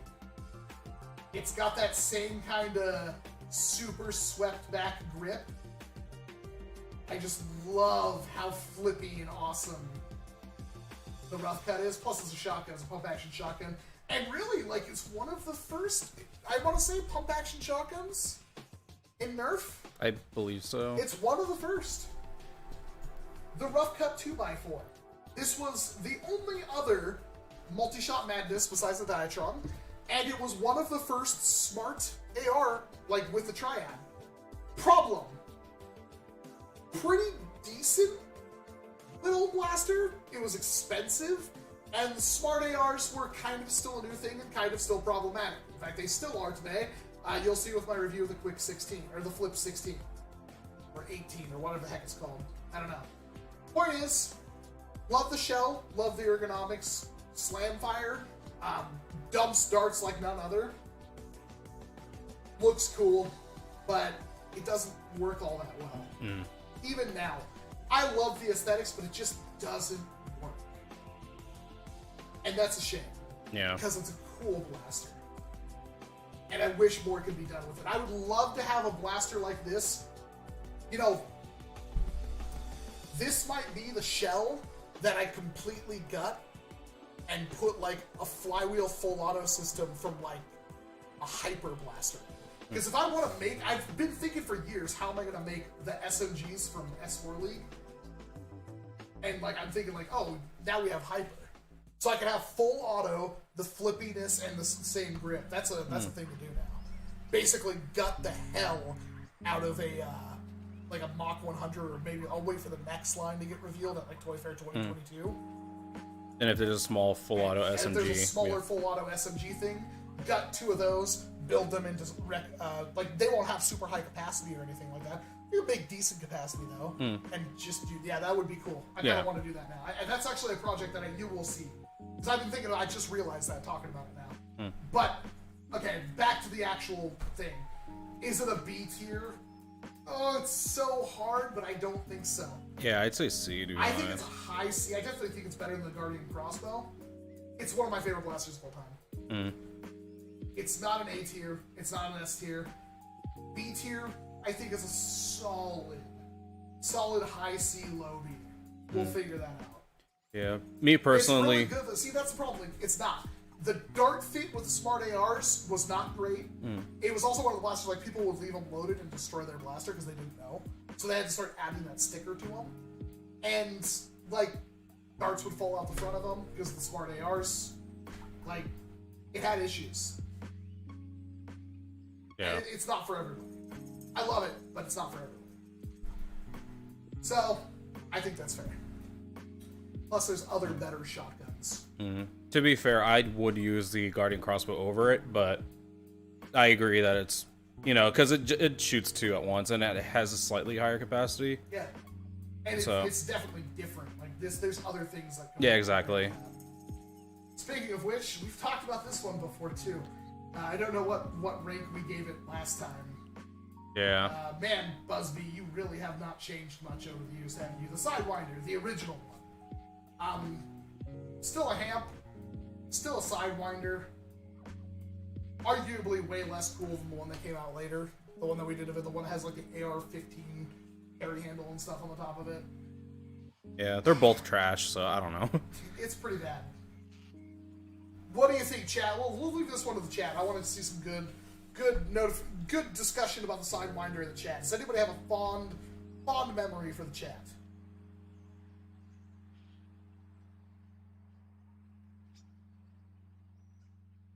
What did I just say? Fond memory for the chat? Fond memory for the Sidewinder. My gosh. I started touching this thing and I just went completely stupid. F. It winds side, says Moat Projectile. I'd say C. Well, you have to give a reason, Grenadine. I've never heard of the Sidewinder, says a boring guy. Sidewinder is a straight D. Nightwings, you might not be wrong. Yeah, for me it's D or F, but I don't... It's just, it has no trigger, no score. Exactly. Could have said it better myself. Alright. I think we'll go with that. No trigger, no score, says Cooley. Also nice to see you, Cooley. I'm gonna go with a D. I think it's definitely better than that stupid freaking bow. Yeah. I mean, you can still dump darts with it, and it had 30 darts. Yeah. And then, like, I mean, if you were desperate, you could manta 2 of them probably. Yeah. With some epoxy. Dr. Flux showed that it could be usable by simply wrapping tape on the plunger piece. Yes, but I don't think that was with the original 2013 version of the Sidewinder. You gotta remember, that was not elite performance back then. Up next! Another one of my favorite blasters of all time. You should like this one. You don't like the freaking Sledgefire? Not really. Oh my word, how are we still friends? I don't know. Oh my god. There's a reason I cut one up. Oh my god, I don't know what to tell you. I do grab them though if they have the shells, when like thrifting, of course. Just grab it. If they're under $5, if they're under $6, grab them. I'll take them. I'll take all of them. The Sledgefire. This is the closest I've pretty much ever gotten to a good a good breach loading shotgun in this hobby.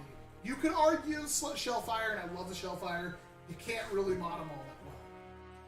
Also, the new shells of the trilogy and the Shellfire used are directly inferior to what the Sledgefire uses. The Sledgefire, holy crap. So, right off the bat, something that you'll respect, the Sledgefire could be modded to be one of the, nowadays, maybe not the best, but for a good, like, solid 5-6 years, one of the strongest, easiest mods for, like, a break action. Like, it's like taking, like, one of your pistols where you pull the barrel out, like a speed loader pistol, but break action. Yeah. And hit, like, 180 to 200 FPS easy. Also, reasonably cheap. Also, shell ejecting break action shotgun. Well, for the most part, you had to mod it to actually yeet it. Yeah, it would still pop them up, though. Yeah, but... It's better than doing nothing. Some blasters do nothing. Mm. This thing is freaking sick nasty. Problems. Not a whole lot, but performance stock is not the greatest. 3 darts. Kind of problematic with shells with like holes inside of them and elite darts. You could get maybe 50 feet with an angle. Not great. Way more fun to use than a trilogy, but still not great. Kind of a problem. So, it's a shotgun, obviously. Aliases the Boomer Nova? What the hell? I don't know what that's about. Honestly, I love the Sledgefire. It was extremely moddable, extremely fun. You could still use one today, massive plunger tubes. You don't like it. Why don't you like it? I don't know. I never clicked with it. I did take the plunger tube out and use that for other things, though. This thing's called the Smeg. Smeg in hell. Alright. It's called the Smeg. I don't know what this is. It's just called the Smeg. Can't really see it through the chat, can you? That's another thing. It's the only blaster to ever use these shells. Mm-hmm. Why we never got a double-barreled Sledgefire from Hasbro, I have no idea. Yeah. Plugging it into the tier list. Oh, it's an A. I want to say it's an A. Mm-hmm. Low A. I'll say crap out of one. Yeah. Like, Make Test Battles video, like showing how to mod one of those things, is just insane. Mm. And honestly, like even Brett, like one of the only blasters you ever saw Brett use religiously was his Sledgefire. Yeah.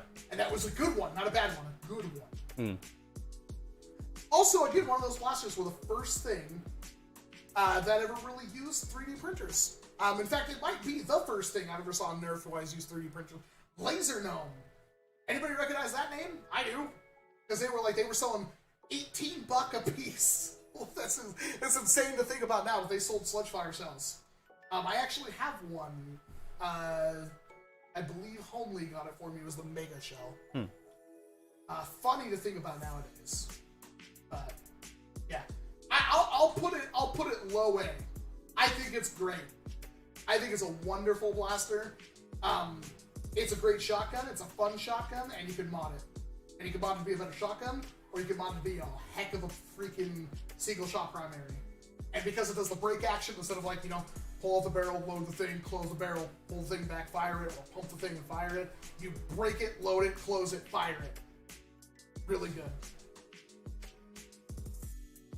I'll take that. G'day, Silas.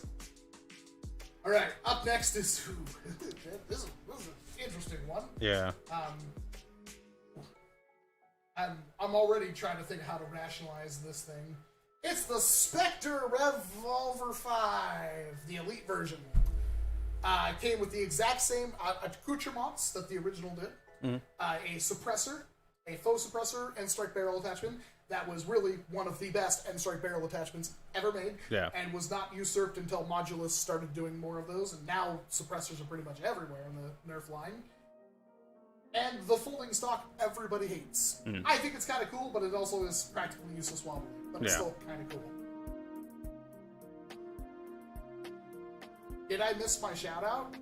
Jonathan, I literally gave you moderator. You have mod cribs now. Come on, John. What do you think? So, unfortunately, I like it, but it's extremely fragile. Everyone that I've seen get modded, some part of it in the plunger, like near the plunger rod, would snap. So it's an incredibly fragile, just platform in general. And in my opinion, people say the Strong Arm is the better version of the Maverick. But I think this is closer to the Maverick because it has 5 rounds also. Or 5-round cylinder. Are they 6? Yeah. I could have sworn they were 5. No, Mavericks are 6. Alright, I'll see myself out. But anyways, okay, ignore that. Again, it had an end strike variant that was exactly the same, just hit worse, reverse plungered. Yeah. I've never modded a Rev 5. I do know it's very thin. It's a surprisingly thin blaster. Yeah, it's pretty. And it's cool. I mean, it looks cool with all the attachments, and we do have to weigh the attachments in. Mm-hmm. Thanks for subscribing, Antonio Elman. Sound off in the comment section if you're actually in here. And Alpaca is in the chat. That's kind of a weird one. Anyway, one more, and then we'll actually answer Fender's question. The attachments are worth a point themselves. The suppressor does, but the stock brings it down one. I like the stock. I think Just it's kind of kidding. cool. And it's a thin blaster. It's not uncomfortable. The priming, the slide on the top might be uncomfortable. Yeah. All things considered. But yeah, only 5 shots. It's so hard to like trying to defend this thing. I have one in box still. Uh-huh. Oh, I never had this one. Oh, there's 2 different I have boxes. this one. Yeah. I don't have this one. That's cool. Where was that sold? Uh-huh. I'm now slightly angry.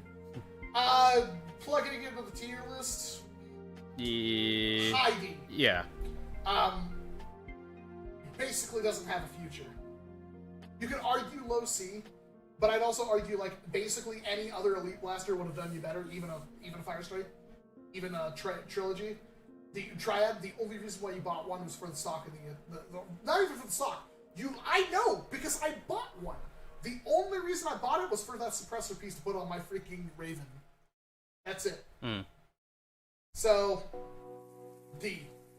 I think the only thing that saves it from F, if it wasn't for the fact that it came with the attachments, it'd be down here.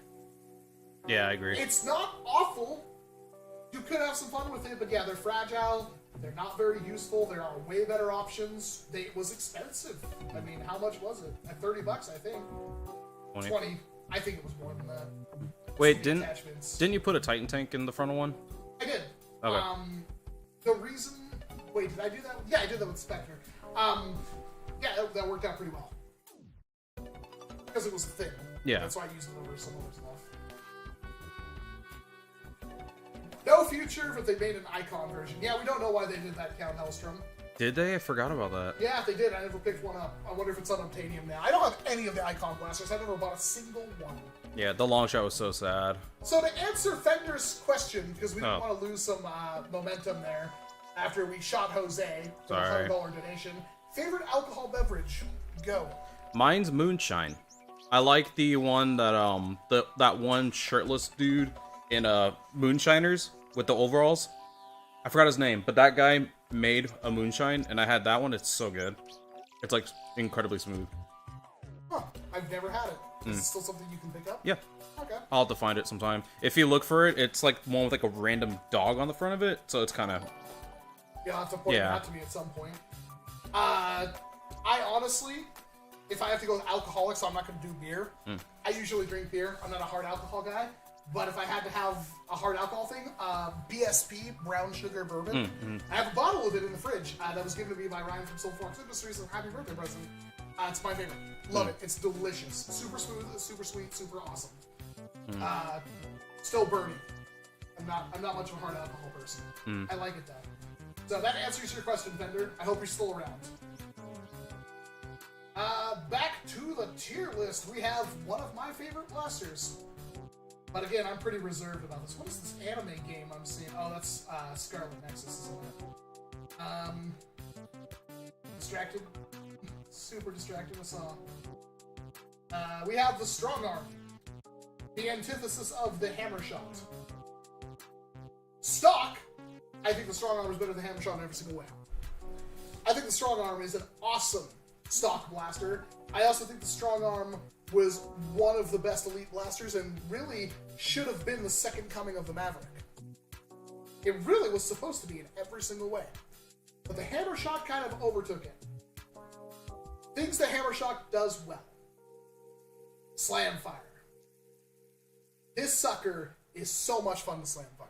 You want that cowboy western where you just roll it off your hip and you land. You fire all 6 darts before the first one hit the floor. That was the Strong Arm. Awesome for that. Cylinder, you could do a swing out mod for it. You could also do a swap cylinder. So swing it out, drop it, put another one in, slam it closed. That was Mr. Nathan, was originally the one who did the best version of that I hadn't seen prior to that. Everybody did like the drop cylinder, but he had the one where he had a spring-loaded piece that popped out the little plate, so you didn't have to hold the button in. So you could just drop the cylinder and slam it closed. Awesome. Also, you could dual wield it the same way you could with the Fire Strike. Problems. Fragile. Very fragile. You can't really mod them. Yeah. And Okay. even like a regular like upgrade spring, like a low powered one, that will eventually kill it too. Apparently, the Disruptor kit from Orange Mod Works is better than their original Hammer Shot or Strong Arm one, and it works really good and can get you like 120 FPS out of a Hammer Shot. But the problem with like what I would use the Hammer Shot for is the Slam Fire. That was the thing that really made me love it. It's so cool. You mean Strong Arm? Strong Arm. Sorry, I get the names confused all the time. Having the Strong Arm on your hip and like, you know, just whipping it out, like literally, like it's high noon, bam, bam, bam, bam, bam, and then putting it back was like the most fun. And drop cylinder mod, so you can just like, okay, I'm out, spent, put another one in, slap it closed, put it back on your hip. So good, loved it. But it is fragile. It is like one of the most common blasters you find in Goodwill. It's also one of the most common blasters you find in Goodwill that's broken. Yeah. So you buy it for the cylinder. Mm-hmm. I just closed. You just close the tier list. Did I just screw us? Oh, thank you, tier list maker. I was gonna have to look at the replay and make the tier list again really quick.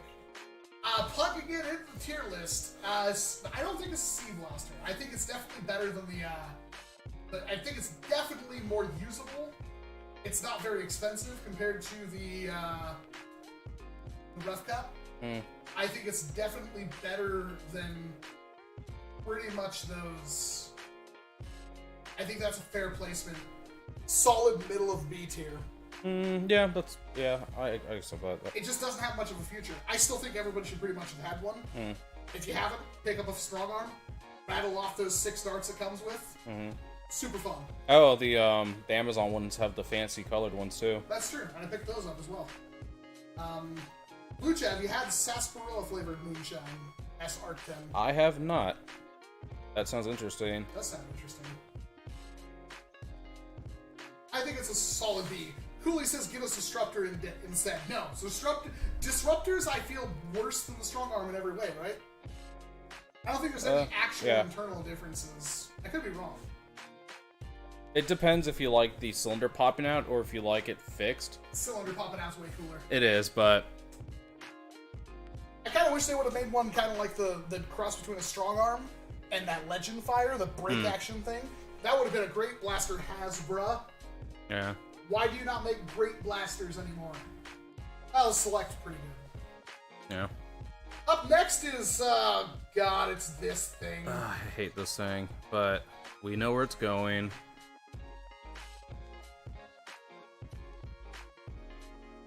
Do we even have to talk about this? Here's what's gonna happen. Now we can discuss why. We really reminded me of a hot cider drink. Oh, that sounds great right now. I can't wait for fall. I can't wait for fall. I really hope I'm still alive in fall. I really hope I still have a roof over my head in fall. Because, oh man, I cannot wait to be sitting up here drinking some spiced apple cider. Spiked spiced apple cider while editing videos so that it's nice and cool in here instead of being disgustingly warm like it is right now. Yeah. So, yeah, this beautiful thing. I hated this blaster for the longest time. Why? Because it was everywhere. Everyone had one. Everyone had two. Everyone was using it. It was cheap. It was effective. And worst of all, it was super moddable on a hobby, like a standard level. You could put every attachment you wanted on this thing. And the problem with the Strife, it's funny. Like, you could try, like, it's overrated, it doesn't matter. You're wrong. You're right and you're wrong. Because the Strife was the problem that we'll get into at the end of this list that I'm going to kind of put into your head right now is that The original Nerf Elite stuff, almost all of it was perfect from day one. The Strife is a design that is almost impossible to improve upon. Case point, Hasbro has yet to improve upon it. No other company really has improved upon the initial. I'm not talking about the performance. I'm talking about the design. The grip is the only contentious point. And I don't like how the front looks, where it's like a little like jagged Yeah, tooth. that's whatever. Yeah. Like get a swordfish. Same thing. Well, I mean, at the time that wasn't. But yeah, I get where you're coming from. But you know what I mean? So the Strife is just as Bagel Bites 420 just put it. The Strife is just too good. This was the HVZ mainstay blaster. Everybody had one. Everybody had two. You can use this. I just don't like it. But there's so many. We have to. Let me know when the thing comes back.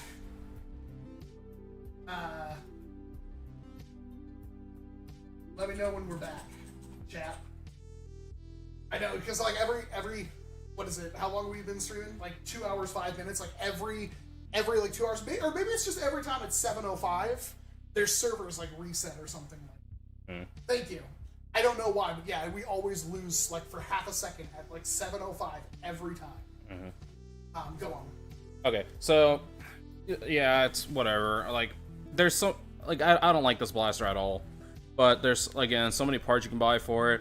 And I think another main reason I don't like it is because people make Stravens. But, like, at the same time, I've kind of, like, accepted that. Like, whatever, you can make whatever. If it's your thing, make the thing. And I've seen people, like, cut down the magwell to take Talons. And that, I like that a lot more. Yeah, and then Hawkeye made a 3D printed file for that finally. That's actually a couple of years ago, I think. But yeah. And, there's so many body kits too. You can make it anything, so it's like it's whatever at this point. I'm actually not a furry. Says it's only good because it's popular. Not true. It's good because it literally just was good. You had tons of rail attachment. You had stock attachment, barrel attachment, foregrip attachment. You had a magazine. You had semi-auto, and it did all of this stuff perfectly well. It had great places for putting slings. You could holster it. And it just worked good. And then because it was so good, and because it was so cheap, and because it became so popular because of those reasons, it just got better. Because like it was the standard. It was the bar standard of Nerf. That was what you did. It was the Strife. And it has yet to really be topped. There is no new Strife. Now people are going to say, what about the Spectrum, WALCOM? The Spectrum, no. See, the problem with the Spectrum is that it's still basically just a Strife. In fact, it's in my opinion, a bigger, uglier Strife. Does it hit harder than a stock Strife? Yes. But what would you rather have? A modded Spectrum or a modded Strife? Granted, the Spectrum has better grip. Yeah, that's why I like have Spectrum. small hands, so it's not a problem for me. And I saw, well, I think I was talking to Michelle from Foam Blast. She's like, oh yeah, I'm putting the Bubble Lolo trigger on the Spectrum. It's like, why? The different rev trigger is what makes the Spectrum awesome. She's like, I hate it. I'm like, you hate the two-fingered one? I love the two-fingered rev trigger. She's like, yeah, it doesn't work for me. I'm like, oh, I thought that would work really good for her because her hands don't work quite right for her. So, yeah, modded Strife is just the best. Stock Strife was very hard to not say is the best, and it is, spoiler alert, the best. I don't even really want to look at the rest of the blasters on this list. One's on there 3 times. I just realized that. No, 2 of them are on there 3 times. I think this is pretty much the end of the list. I hate to say it. So I put that Tech 5 at D and everything else F. Just that's not fair. There is some discussion to be had. okay. So, up next is the Tech 5. Oh, I see what those other ones are. No, okay, never mind. Yeah, we can there's talk. some discussion to be had. There's not much discussion, but man, we really preloaded this list pretty hard. Tech 5. Why do you? I guess it's just super comfortable, right? Yeah, that's the only reason I like it. But It goes it's to show that Busby can make a comfortable grip when they want to. yeah, it's just the internals are sad as usual. So there's not a lot of mod potential, but I'd say it's like a D or C. Probably D. Busby just tried to make the Maverick too late, Yeah. and that's a shame. As it's literally a Maverick, but Busby. And it's really thin too, kind of like the. It's only 5 shots as opposed to 6. Yeah, no, even the body is thin too. Oh yeah, but it can be thin because the cylinder's thinner. Same thing like with the Spectre. Same thing. It's like it's thinner because of So still have these things open. D tier, sure. Bottom of D, sure. And basically because you said so. Yeah. It's probably usable. But the next thing is actually kind of interesting. I wanted one of these for a long time and didn't get one until rather recently. The original Turbo Fire. Bless you. Thank you. I don't. Okay, so the advertising range went to 55 feet. So not quite elite standard. But pump action, Springer, looked cool, and had a 20 round drum on it. For a Springer, that's not bad. If you didn't want to use magazines, this was like Sir Pedals had one of these that he did a video on that he really liked, and you could turn it into a shotgun technically. So this was like before we had the new Turbo Fire and the Turbo Advance. This was the thing. Is it great? No. Is it good? Sure. Is it bad? Not really. I would definitely put it above that. I would actually put it probably above the Centurion. I don't know. What do you think? I never liked it. 20 round capacity though is like okay. Arctic, you may have to restart your stream because of that refresh that happened at 7. We should just try to end all of our streams before 7. Actually, I see on there. But this says perfect. Oh, well, I never refreshed it. Oh, okay. This is still on Strife. Is that it? Yeah, we lost like 40 viewers when that happened. Just tell people refresh page to get stream working again. Gotta go eat, be back soon. Yeah, I'm pretty hungry myself. But yeah, it's not bad. I think that's actually a safe place for it. It's not a bad blaster. Honestly, if you find one, throw a better spring into it, make it a fun little HVZ primary. Next up after that is the what? I don't even know what that is. Is that the dual? I don't. Is that the stupid thing that like did both the things? Okay, yeah, it is the dual. Oh, it's the one that shoots the little disc and the darts. Yeah, so I've never actually fired one of these before. Me neither. Somebody in the chat help me out. Huh.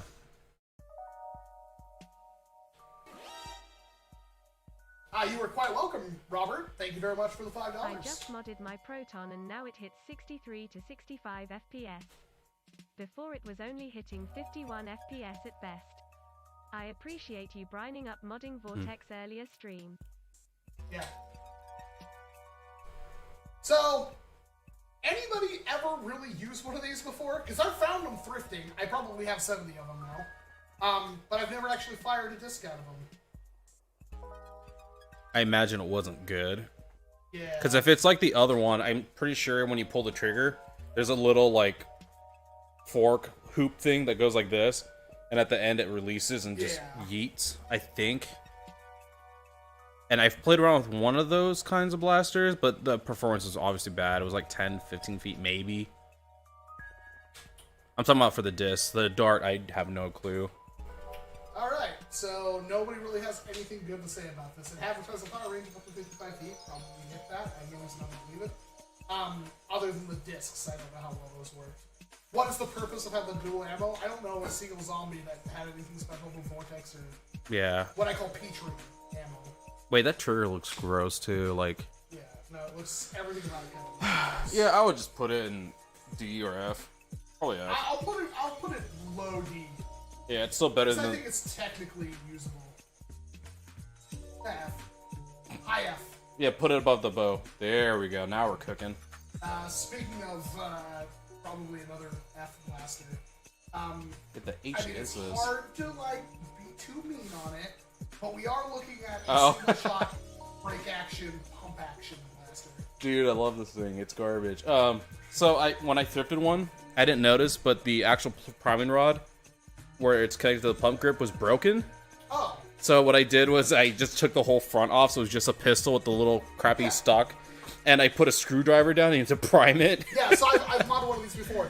The pump pushes back a rod connected, like, so the rod is inside. Plunger rod's kind of like in here. Here's the plunger tube. Here's the rod. The pump just, when you pump it back, just pushes a rod against the priming rod until it catches. That's all it does. It's like the most simple pump action thing. Problem, it's a single shot blaster. Problem, it's brake action but doesn't actually use the brake action. The entire blaster's existence, much like the Hawkeye. The Hawkeye looked really cool. That blaster came out like 2 or 3 years ago, which again, Zuru has been reshelling their blasters for literally a decade. It was a cool looking blaster, this one not so much, but functionally just didn't do anything. It was just a piece of plastic. Average retail price of $20 almost. Jeez, for a single shot? F tier. I actually put it below the bow, and that's saying a lot. Okay. Because the bow at least looks interesting, And somewhat. we have it on here like 3 or 4 times. So we'll just ignore those. We actually have the dual on here multiple times. Is that a different one actually? I'm not sure. Yeah, it looks like the Toys R Us one. Does it only have 1 barrel? Interesting, we'll get to that. Yeah. Up next is whatever the hell this bow is. Yeah. I actually have 0 experience with this bow. But it's also a Zuru thing. We'll look at the girl one. X-Shot Girl! That's a line that lasted. Actually, I want a girl. It literally had 2. Oh, okay, it's a reshell of the other one. Yeah, so they're all the same. This one's just pink. That was X-Shots and Girl. That was Rebel answer with that. It's a bow. Okay, something about this is I think this is one where you pull back and then it clicks because it has a catch inside of it, and the front there's a trigger. And I think they can take like a big spring, like either a long shot or a, I think I put an exploder spring, like a full-size one, and it actually hit pretty hard, and you could single it. Yep. So it's actually not that bad. This was like, I think my early days, I actually grabbed one of these, and I was like... It looks like it could be good, yeah. It has a trigger and a spring and everything. I think the only... Big plunger tube, I assume? Yeah. The only thing is when you prime it back, it retracts. Owen says, Owen Kellogg says that the $18 price for that thingy, the scope, was for like 2 of them and 2 pistols. That's still too much. Probably. So you give the Stalker kind of a glowing recommendation almost. Which one should we use? The pink one? Yeah, the pink one's pretty. I actually kind of want a pink one now. Higher up in C then? I'd leave it right there, yeah. That's a pretty good spot. But it's just because if you want like a dumb single shot, that's probably a good one. Okay. And up next after that is something that I actually have a lot of experience modding. For one very particular reason. Honestly, looking back, the scope probably would have been better for my mod. But it's like, if you go back on my channel, I made a gunblade, because I had to have the gunblade. I was a big fan of Lightning's Blaze Fire Saber from Final Fantasy 13, and that is basically what I made the Vigilante out of. A very swept back grip, but it was like perfect for my hand, perfect like Falcata, Copus style grip. Same thing though, it's like it was a pump action version. It's a scope with 2 barrels, and basically all it did was it had the same priming system, but there was a disc. So when you primed it, the disc rotated the top and bottom barrel, and it just did that over and over again. Performance was okay. Modability was, you could technically mod it. I made mine bolt action. So like you were talking, like I literally just drove a bolt through it and cut a slot inside of it so I could prime it like that. I still have that mod somewhere. And yeah, it made because I could use the bottom barrel, I could cut that out, remove the pump, cut that out and make the bottom barrel the sword barrel, and the top barrel was so low profile. Yeah. Is it a good blaster? No. Did I pay a lot of money for it when I bought it? Yes. I swear to God, it's like a $15-20 blaster. It's fun-ish. Do I recommend ever buying one? No. Even though I've modded one and put a lot of time into it, I don't recommend it as a good blaster. It's probably there. And what else? We have son of a Dill Dickelson 9000. Looks like we're just Oh. some things got mixed up here. That's whatever. Yeah, that's what we had it as. Yep. Sure. So we gotta. What is this like thing? It's called the duel. Yeah. Oh, it's the same thing, but It only has one barrel. No, it no. does have two. Okay. Does it? Yeah, that one's a dart storage. Even in the other one. Even in the other one? Yeah. Oh, ew. Same blaster, not gonna redo it. So the only thing that's left on here is the micro and the XS. The micro is an interesting thing. I think it's reverse plunger, but oh yeah, it has to be. The barrel's in there. But it actually has words. It has a nice pop to it. Have you ever used one of the new ones? I believe so. This doesn't apply to this one, but the Zero X-Shot Micro. One of these, if we were to look at the range claims, 80 up to feet. 80 feet. Yeah. And these things, yeah, this is like the smallest, hardest hitting blaster I've ever Yeah. used anything. They're tiny. It's funny. There's a dollar store knockoff of it, and it's so bad. And the darts come with like a plastic straw glued in. It's so bad. Oh yeah, I think you showed me that. Yeah, it broke. By the way, if you're curious, Da-da-da! that's life. It's like another version of a Jolt that's slightly less good because it is kind of cheap and crappy, but technically still worked. I'm gonna put it in mid D. Yeah, that's a good Just so spot. like as a holdout tertiary blaster, it's not bad. Yeah. Even the new ones, like they say 80 feet. I swear to God, mine hit like 100 FPS. I'm not even joking. Kind of ridiculous. It's also like the strong every single time you prime it, you think you're gonna break it. And the last thing we have to talk about is another thrift store staple. You find a lot of them. It is the original XS. I mean, Manual rotation. yeah, but at least it's there. Yeah. So, I like the new XS, but yeah, it's like, I don't even know why I have the little button. Because it didn't do what the flip here did. Yeah. The funny thing is with this, you have to like slap the cylinder to like. But at least it's there. Like, I like having ammo storage in the blaster, and this one wasn't like, okay, ammo storage, gotta refill the main thing. It's like, nope, slip it. Like, flat, twist it, bop it, pull I knew you were going there. trigger it. Is it a horrible blaster? No. Is it a good blaster? Kinda. I don't think I've ever seen the internals. I would assume it's Sad. they're okay. Again, it's kind of a gray area, and we're kind of phoning these last couple ones in because they're so uninteresting. Yeah. Sure.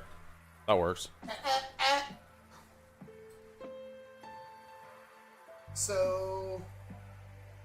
Poor man's Flip Fury. Yep. Poor man's Flip Fury, pretty much. God. And even the Flip Fury, I don't like it. Or the X-Shot, the newer one. That one's like, eh. XS? Yeah. I Yeah. have one somewhere.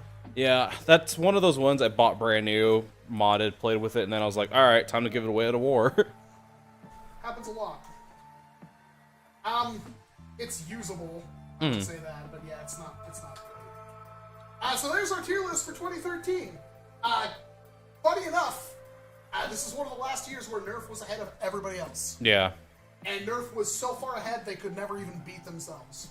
Because looking back at this list now, I know it looks kind of weird. Granted, I still think we should have added in the other 4 Elite Blasters from 2012, because 2012 had nothing.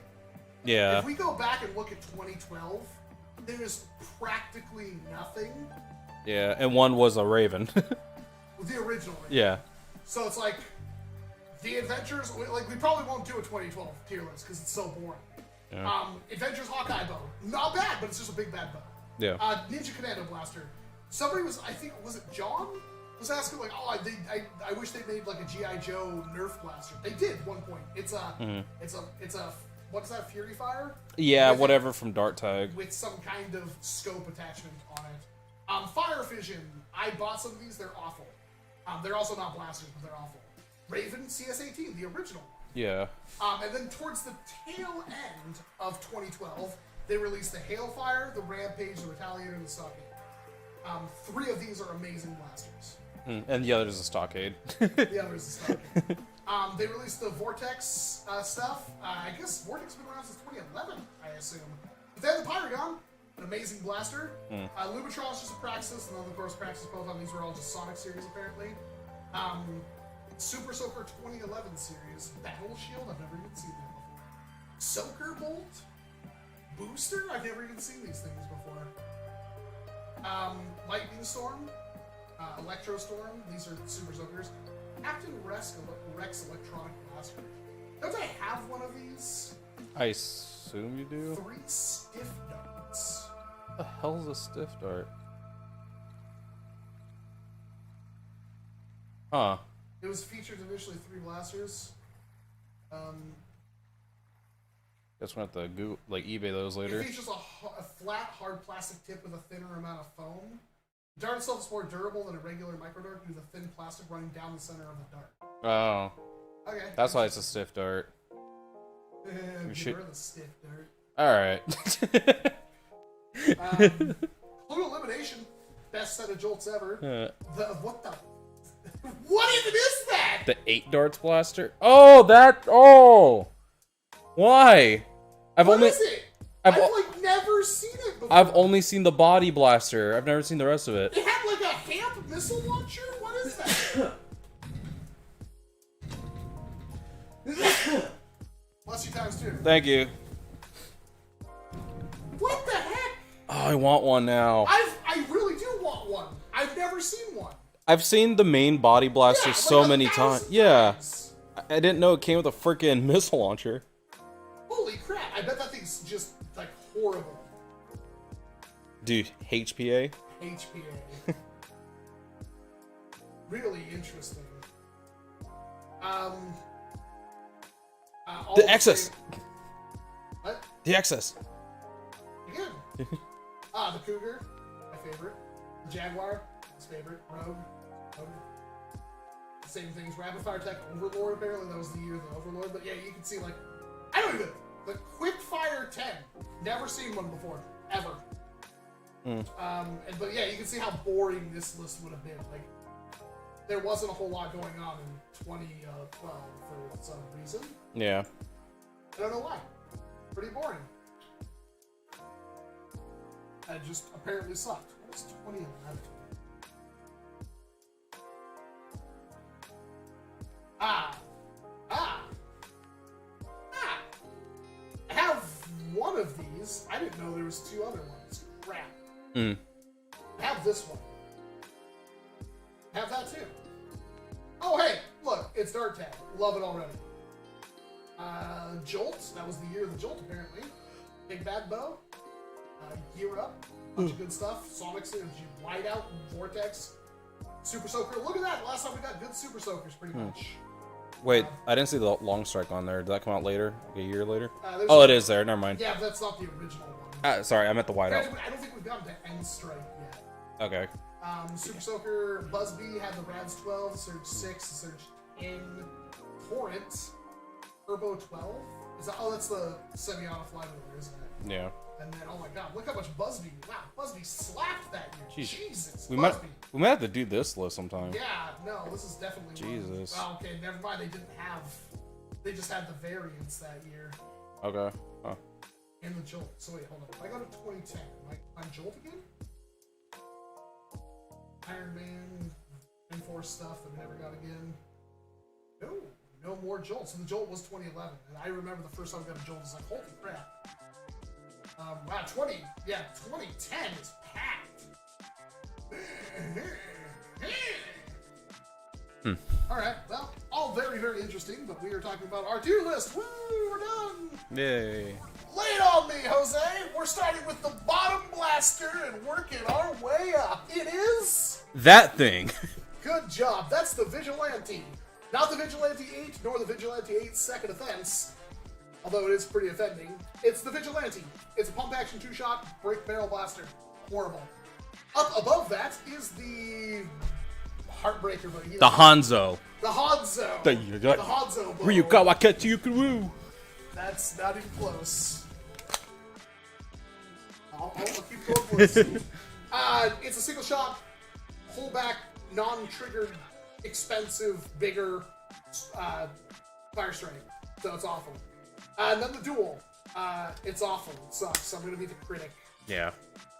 The Tech 5, that was your choice. It's comfortable. Yeah. It's just sad. Yeah. The Sidewinder. Technically 30 rounds. Technically slam fire only. It's a hamp. You could do work with it, but it's also a Sidewinder. It's awful. The over-under. I don't even know why we put that there. It could it could not move though, and nothing would change. Yeah. The Micro. Small, cheap, somewhat effective blaster, still made today. Same shell, same everything. In 2013, so we're looking at almost a decade ago. They're using the exact same mold. It's the same blaster, just with a better spring in it. We've got the XS. Holds a lot of darts, and onboard storage. Technically worked. But then we have our first Elite blaster. N-Strike Elite came out in 2013. If you're just now joining us, that's why this year is so special. But we put the Spectre Rev 5 down at the bottom. It does have some cool attachments, but it's a Spectre. Not a great blaster. Incredibly fragile, if modded. Do this next line for me, Jose. Okay, we have the Blazing Bow, right? Blaze it, Bo! So, if you want arrows at the time, that was a good way to get them, but other than that, it's a pullback and then yeets arrows, so it's whatever. Then we have the Turbo something. Turbo Fire. Thank you, Turbo Fire. 20 round capacity, it's not bad. I never liked them, but it's, high capacity at the time. Pulp action, too. Yeah, pub action. Then we have the weird bow thingy. Sorry. This was known as the Artemis bow, although they made like 4 generations. Yeah, there's 4 different ones, but this is the coolest colored one. What do you call? It's a big plunger tube, from what I remember. It can take big springs too, and it actually has a trigger. So store energy and release it, whatever. The poor man's big bad bow. Well, it actually was like a third of the size. Dead. But what do you call? The Centurion. Was this the first Mega, right? Yep. It's like it was all right. Everyone uses it for the shell at this point and the mag, but now you get bigger mags nowadays. How come that's not higher up on the list? That's a good question.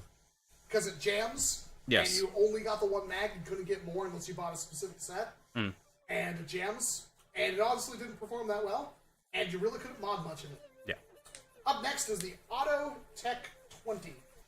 You have no experience with this blaster, so Nope. I'll take over for this one. It is a fully automatic 20-round clip-fed blaster. It's rather comfortable. It's kind of cool. And it just didn't hit Elite Standard, so it could have been higher up on the list, but yeah, it's Busby. Guarding crossbow. Very comfortable. It's a pump action strong arm, essentially. Bow arms do nothing. Good for either using to cut up and integrate, or just, like you were saying earlier, minimize it and make a pump action little pistol with slamfire. Yeah. Rounding off that list is the Ruffamacut 2x4. Honestly, really awesome blaster that I love deep down in my heart, but had problems. Smart ARs are kind of notoriously not great, and also, it's a rough cut. Like, it was pretty expensive at the time. Only held 8 darts. Could slam fire and shoot 2 darts at once, or shoot 1 dart after another. But the darts had a tendency to fall out because of the smart AR system. Really, the entire problem with the rough cut is the smart AR system. I'm going to the next ones. Alright, so we have the Triad, which I've never owned, but I would use it over rough cut personally. And I think the ARs are actually easy to take out, or dart post too. And yeah, I guess. Next we have the Fire Strike, which was a not as good Night Finder. The light was garbage. You can use whatever spring, like you could use a K26, you could use a Chrono Spring, you could brass it as usual. I've seen some people coupler it, so that's always a way to go. And then we have the what's it called? Pink Crush. Pink Crush was a better one because there's no light. Had bow arms that you could take off and throw in the dumpster. And yeah, it was just more comfortable too. What do you call it? Then we have the strong arm, which you want to take this one? I love the strong arm. Basically only because it was like one of the best slam fire pistols. Like you could just dump darts out of it. You could slam fire this thing off the hip like your McCree, and all 6 darts would empty the chamber before the first dart hit the ground. Basically was supposed to be the evolution of the Maverick. Kind of was, kind of wasn't. You could also dual wield it using the hook on the bottom of the grip. And overall, I thought it was comfortable, sleek, sexy, cool.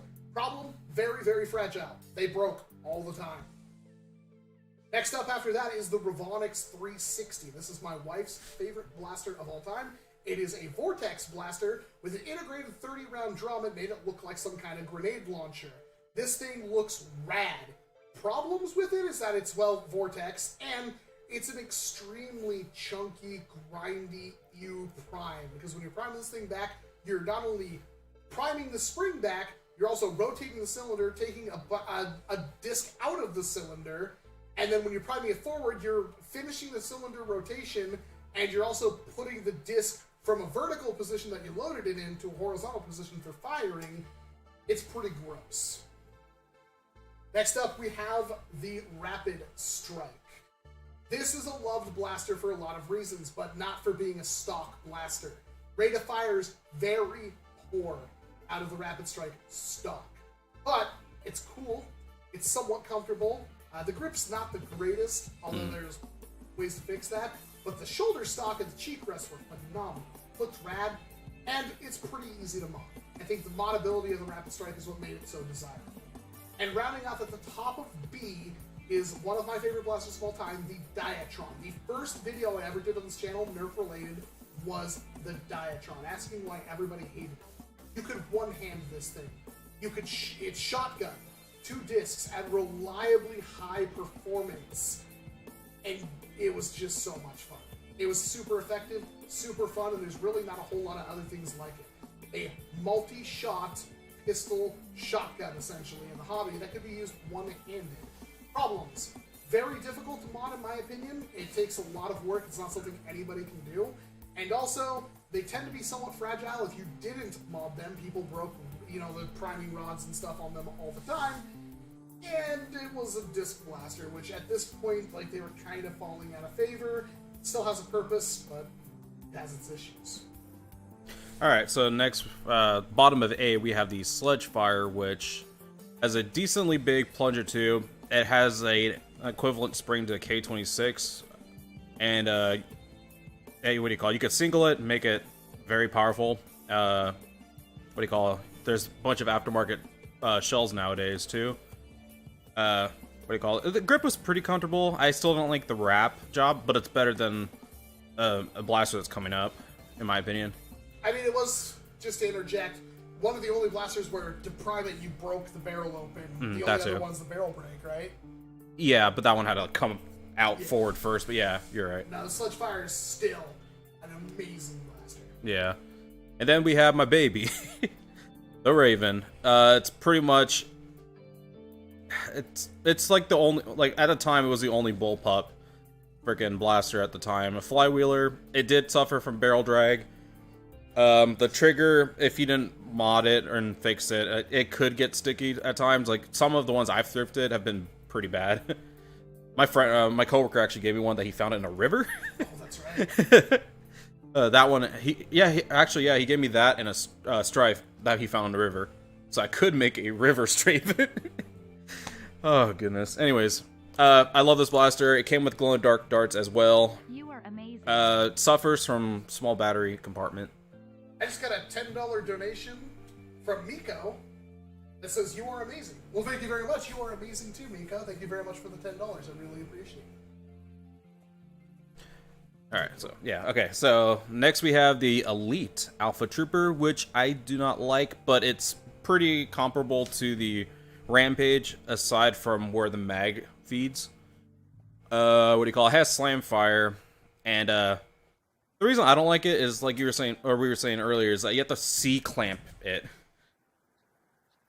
You're stroking it. And there's really no other way to put it. Yeah. And I'm not saying that, like, to be gross, like, it's just not comfortable. Yeah. It's not like trying to stroke an approximately sized barrel. It's like trying to stroke a barrel that's too big. I guess if you have big hands, you can stroke a big barrel, but I don't. So, I guess that says a little bit about me, I guess. Coney, clip that.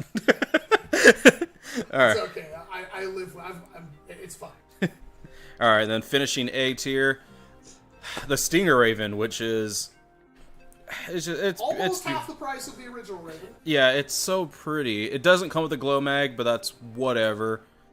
I just really like this thing, and it's obviously a Raven, so it's whatever. It was a Sam's Club exclusive, and now it's pretty sought after, but they're not uncommon to find on eBay. So finding a new one sucks. I should have bought that one. Yeah, I wish I had one. And I remember when they weren't very expensive being clearance out of Sam's Club. Yeah. And then it looks like you got the S tier, boy. I get the S tier starting with the Hammer Shot. I'm not a big fan of the Hammer Shot, but I also cannot deny the fact that it is one of the best blasters Hasbro has ever made. Why? Because almost everybody has one, or everybody who doesn't have one wants one, and it's dual wieldable, and it was reasonably priced, and it shot okay. That's kind of all the reasons why people love the Hammer Shot, but I think a superior Hammer Shot is our next S tier pick, which is the Sweet Revenge. Essentially the same blaster, except for way better ergonomics in pretty much every way, and arguably better aesthetics. No weird, broken wood held together with grip tape or anything like that. It's just a solid, svelte package that also came with a holster, which was super cool. Costs a little bit more money, but it's whatever. I think the Sweet Revenge is a better Hammer Shot in every single way, and I asked the chat, and they all backed it up by saying, yes, the Sweet Revenge was better in every single way, except for the people who are like, but it's for girls. I don't care. Yeah. And then the final top tier, pick of the pick, undeniably best blaster of 2013, in what I would say is one of NERF's best years, believe it or not, is the Strife. You want a blaster to do a thing, the Strife will basically do it. You can mod it in every possible way you can think of, and on top of that, attach whatever you want to it. It's good stock. It's good modded. It was cheap. It was super effective. It did it all. Was it, overhyped, overstated, over blah, blah, blah? Yes. But for good reasons in this case. The Strife is still highly sought after almost a decade later. The Strife is still one of the best blasters that Hasbro has ever made, and a design they have yet to top. It is undeniably the pinnacle of 2013. And maybe one of the best Nerf blasters ever made. I feel like we should do a list, now that we know that Nerf N-Strike Elite is dead, because Elite 2.0 took over, we can finally do an Elite tier list. You think that's what we should do next time? Is just tackle all the Elite blasters? Yeah. If you want, yeah, sure. I think that's a pretty solid choice.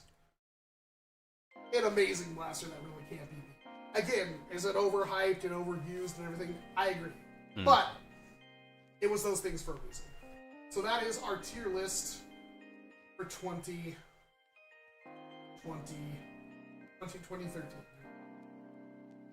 Yeah, I'm super hungry now. That's about how my day is going. Did you disagree, chat?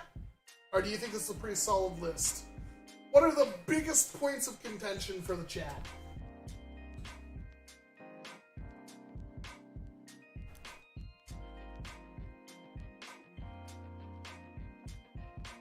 Once you do enough tier lists, you should do a tier list of all the S's for the tier list. Ooh, that's a good point. Ooh, that's dirty. I like it. Rapid Strike is an A. The reason why we put the Rapid Strike as a B is because stock, it's pretty garbo. Yeah. It's undeniably garbo. The Strife is semi-auto and fires way faster. You can empty the 18-round mag in the Strife before I think you'd get halfway through the mag in the, or not even a quarter of the way through the mag in the Rapid Strike. Well, if you take the locks out, right? Yeah, I guess. I mean, if you have fresh darts, the lock wasn't a problem. Oh, okay. I don't even really consider, because there was also Strifes that came out later that didn't have that lock in it. Yeah, that's true. I disagree that Fire Strike is so underrated for being a laser pointer cat toy.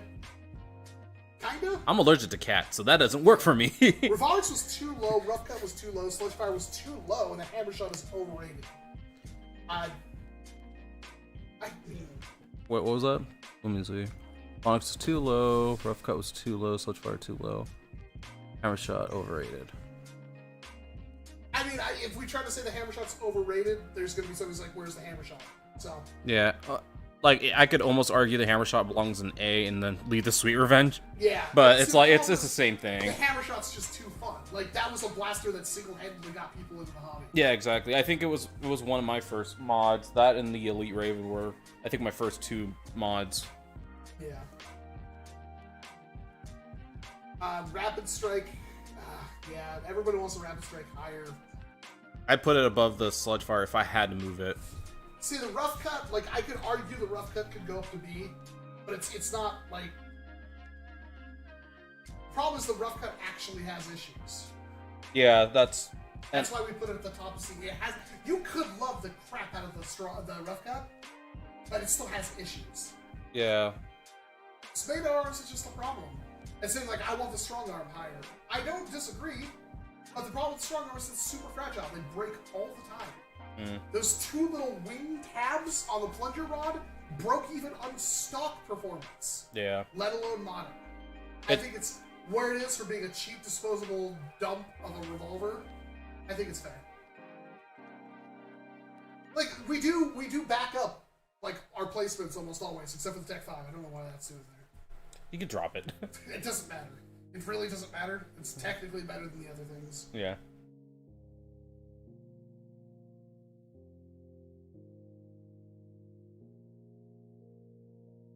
We try to, Solanese, we try to bring all that together.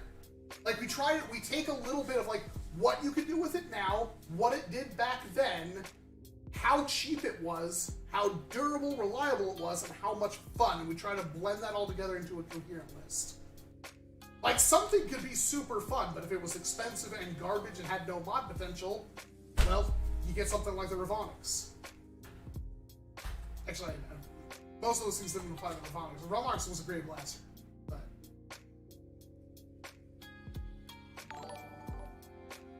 SG Plays, thank you very much for subscribing. Sound off if you're actually in the chat watching this right now.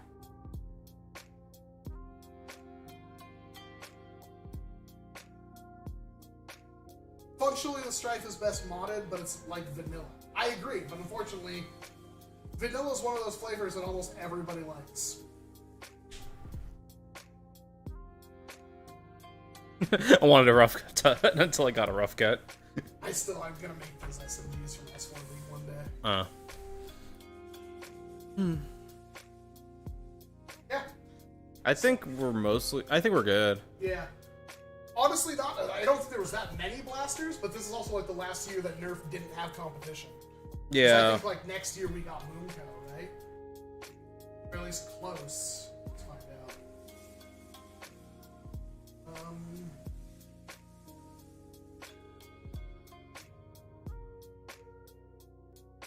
Yeah, next year we got Boomco.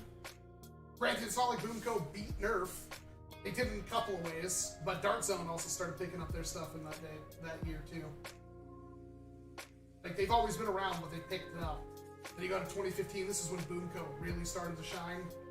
We just did 2015. Boomco had some banger blasters though. Oh yeah, the Halo Yeah, pistol right there. even picked it up. Connects entered the fray. Wait, isn't this the year we did? Yeah, we just did this one. Okay, I was like, wait, this looks familiar. And 2016 was the death of Boomco, pretty much. NERF's still doing so. That's the death of a lot of things, NERF related. Honestly, it looks like this doesn't look like it was that great of a year. Yeah. Yeah, I mean, there's some interesting blasters in there, but Oh, the Chaos is like the only good one so far. yeah. Well, I like the. Dark Zone. This is when Dark Zone really started coming swinging now. Yeah, with the Magnum especially. Magnum, the Enforcer, the Havoc. I love the Havoc. The Legend Fire. Yeah, and then you go past that, it's like you could really see, like, 2017 is probably the year that NERF really did try with some things. Maybe. Oh, the split strike I liked, but that's Yeah, but it's like, I'm not also good. looking at, we've got the regulator, but like everything else is kind of like, oh, they were trying to do cars. That's right, cars. Oh yeah. True Point never even came out, I don't think, did it? Maybe it did. I forgot that thing I existed. don't think it did. I don't think it came out. Wanna click it? I mean, it's probably not going to tell us. It might have came out, but I there was another one that maybe not came out. There was like one Rebel Blaster that never came out. A combo, I kind of wish I had another one. If you ever find one of these, let me know. Okay. Yeah, it's like, really, these are all pretty meh. You know your list is weird when World Tech Warrior makes a huge impact on it. Ew. 2018, what do we got for 2018? Lots of cross-promotional stuff, holy crap. This is the new version of Elite. Infamous, there we go. And then everything else is like, why? Wow.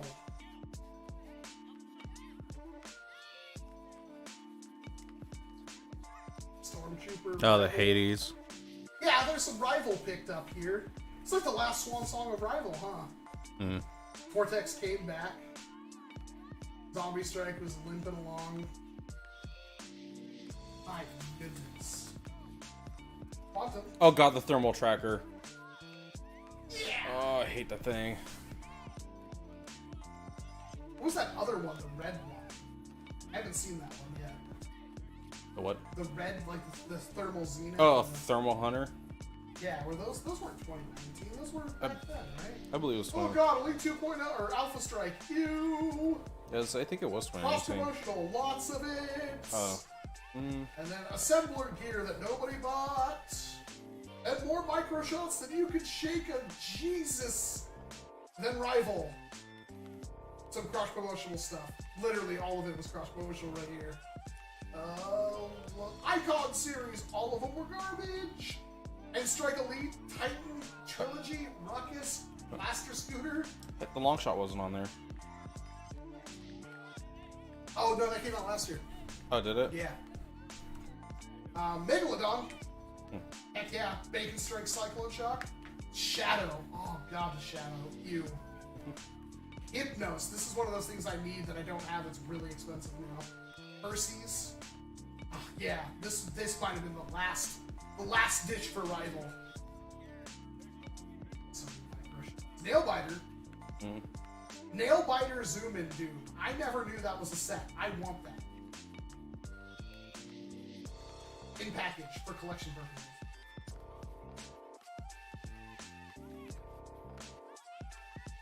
Yeah, you can kind of tell that NERF has always been kind of. It's like literally 2013 might have been the best year for NERF. And like looking at it quantitatively, it doesn't look like it. But so many of these blasters are so staples in like every part of the hobby now. Yeah. Oof. All right, well, I think that rounds out our list. Really, anything left to say? Raven Squad! I really want food. Do you want to get food? Sure. Then I'll head home after. Yeah. Raven Squad! What do you want to do for food? I don't know, man. The H. Raven Squad! Oh no, my headphones! Raven Squad! Raven Squad has just destroyed my headphones! Oh no. It's in the wheel. Son of a... Well, what was it on the floor for, bro? I don't know! I'm not a very clean person, There we okay? go. Alright, we're good. We're good, G. Jeez. So, Is there a Raven nearby? I know I have a brand new Raven Fire, but if you open that, I'm gonna punch you.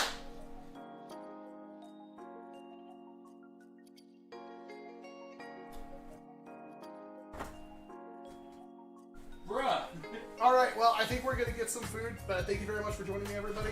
We do these live streams every Saturday night, starting at 5 p.m. Pacific Standard Time. Stunt double. Raven Squad! I'll answer a couple of questions before I head out, but I'm really hungry. Do you think the Aeon Pro could be a decent sidearm? Yes, totally. It's a sniper pistol. One time I saw a raccoon in my garage. Good for you, Fruity. Hope you made friends. Roblox stream tomorrow? Maybe. I think I have work I actually have to get done tomorrow. We'll find out. Maybe I'll stream some Roblox on Twitch or something. Let's see, what am I at on Twitch subscribers? Raven Squad! Twitch followers. Twitch.tv/WALCOM. Raven Squad. I'm at 616 followers. If I can get 640 followers, I will live stream on Twitch tomorrow night for a couple of hours. Roblox. NERF. Strike. Gotta get 640 though. Raven By tomorrow night. So you gotta maybe 24 hours. Raven Squad. Twitch.tv/WALCOM SE. Hashtag Raven Squad.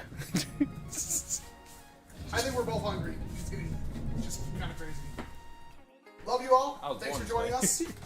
And I will see you next Saturday with lots more videos. I know I was not on the ball this week.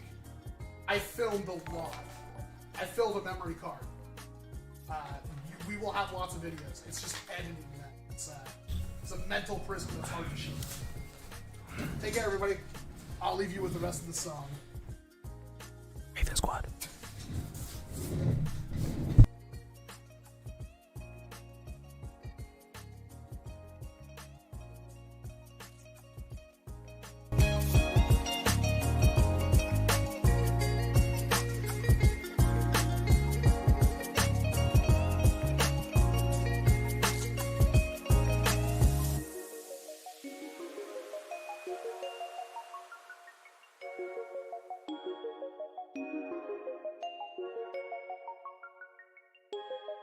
You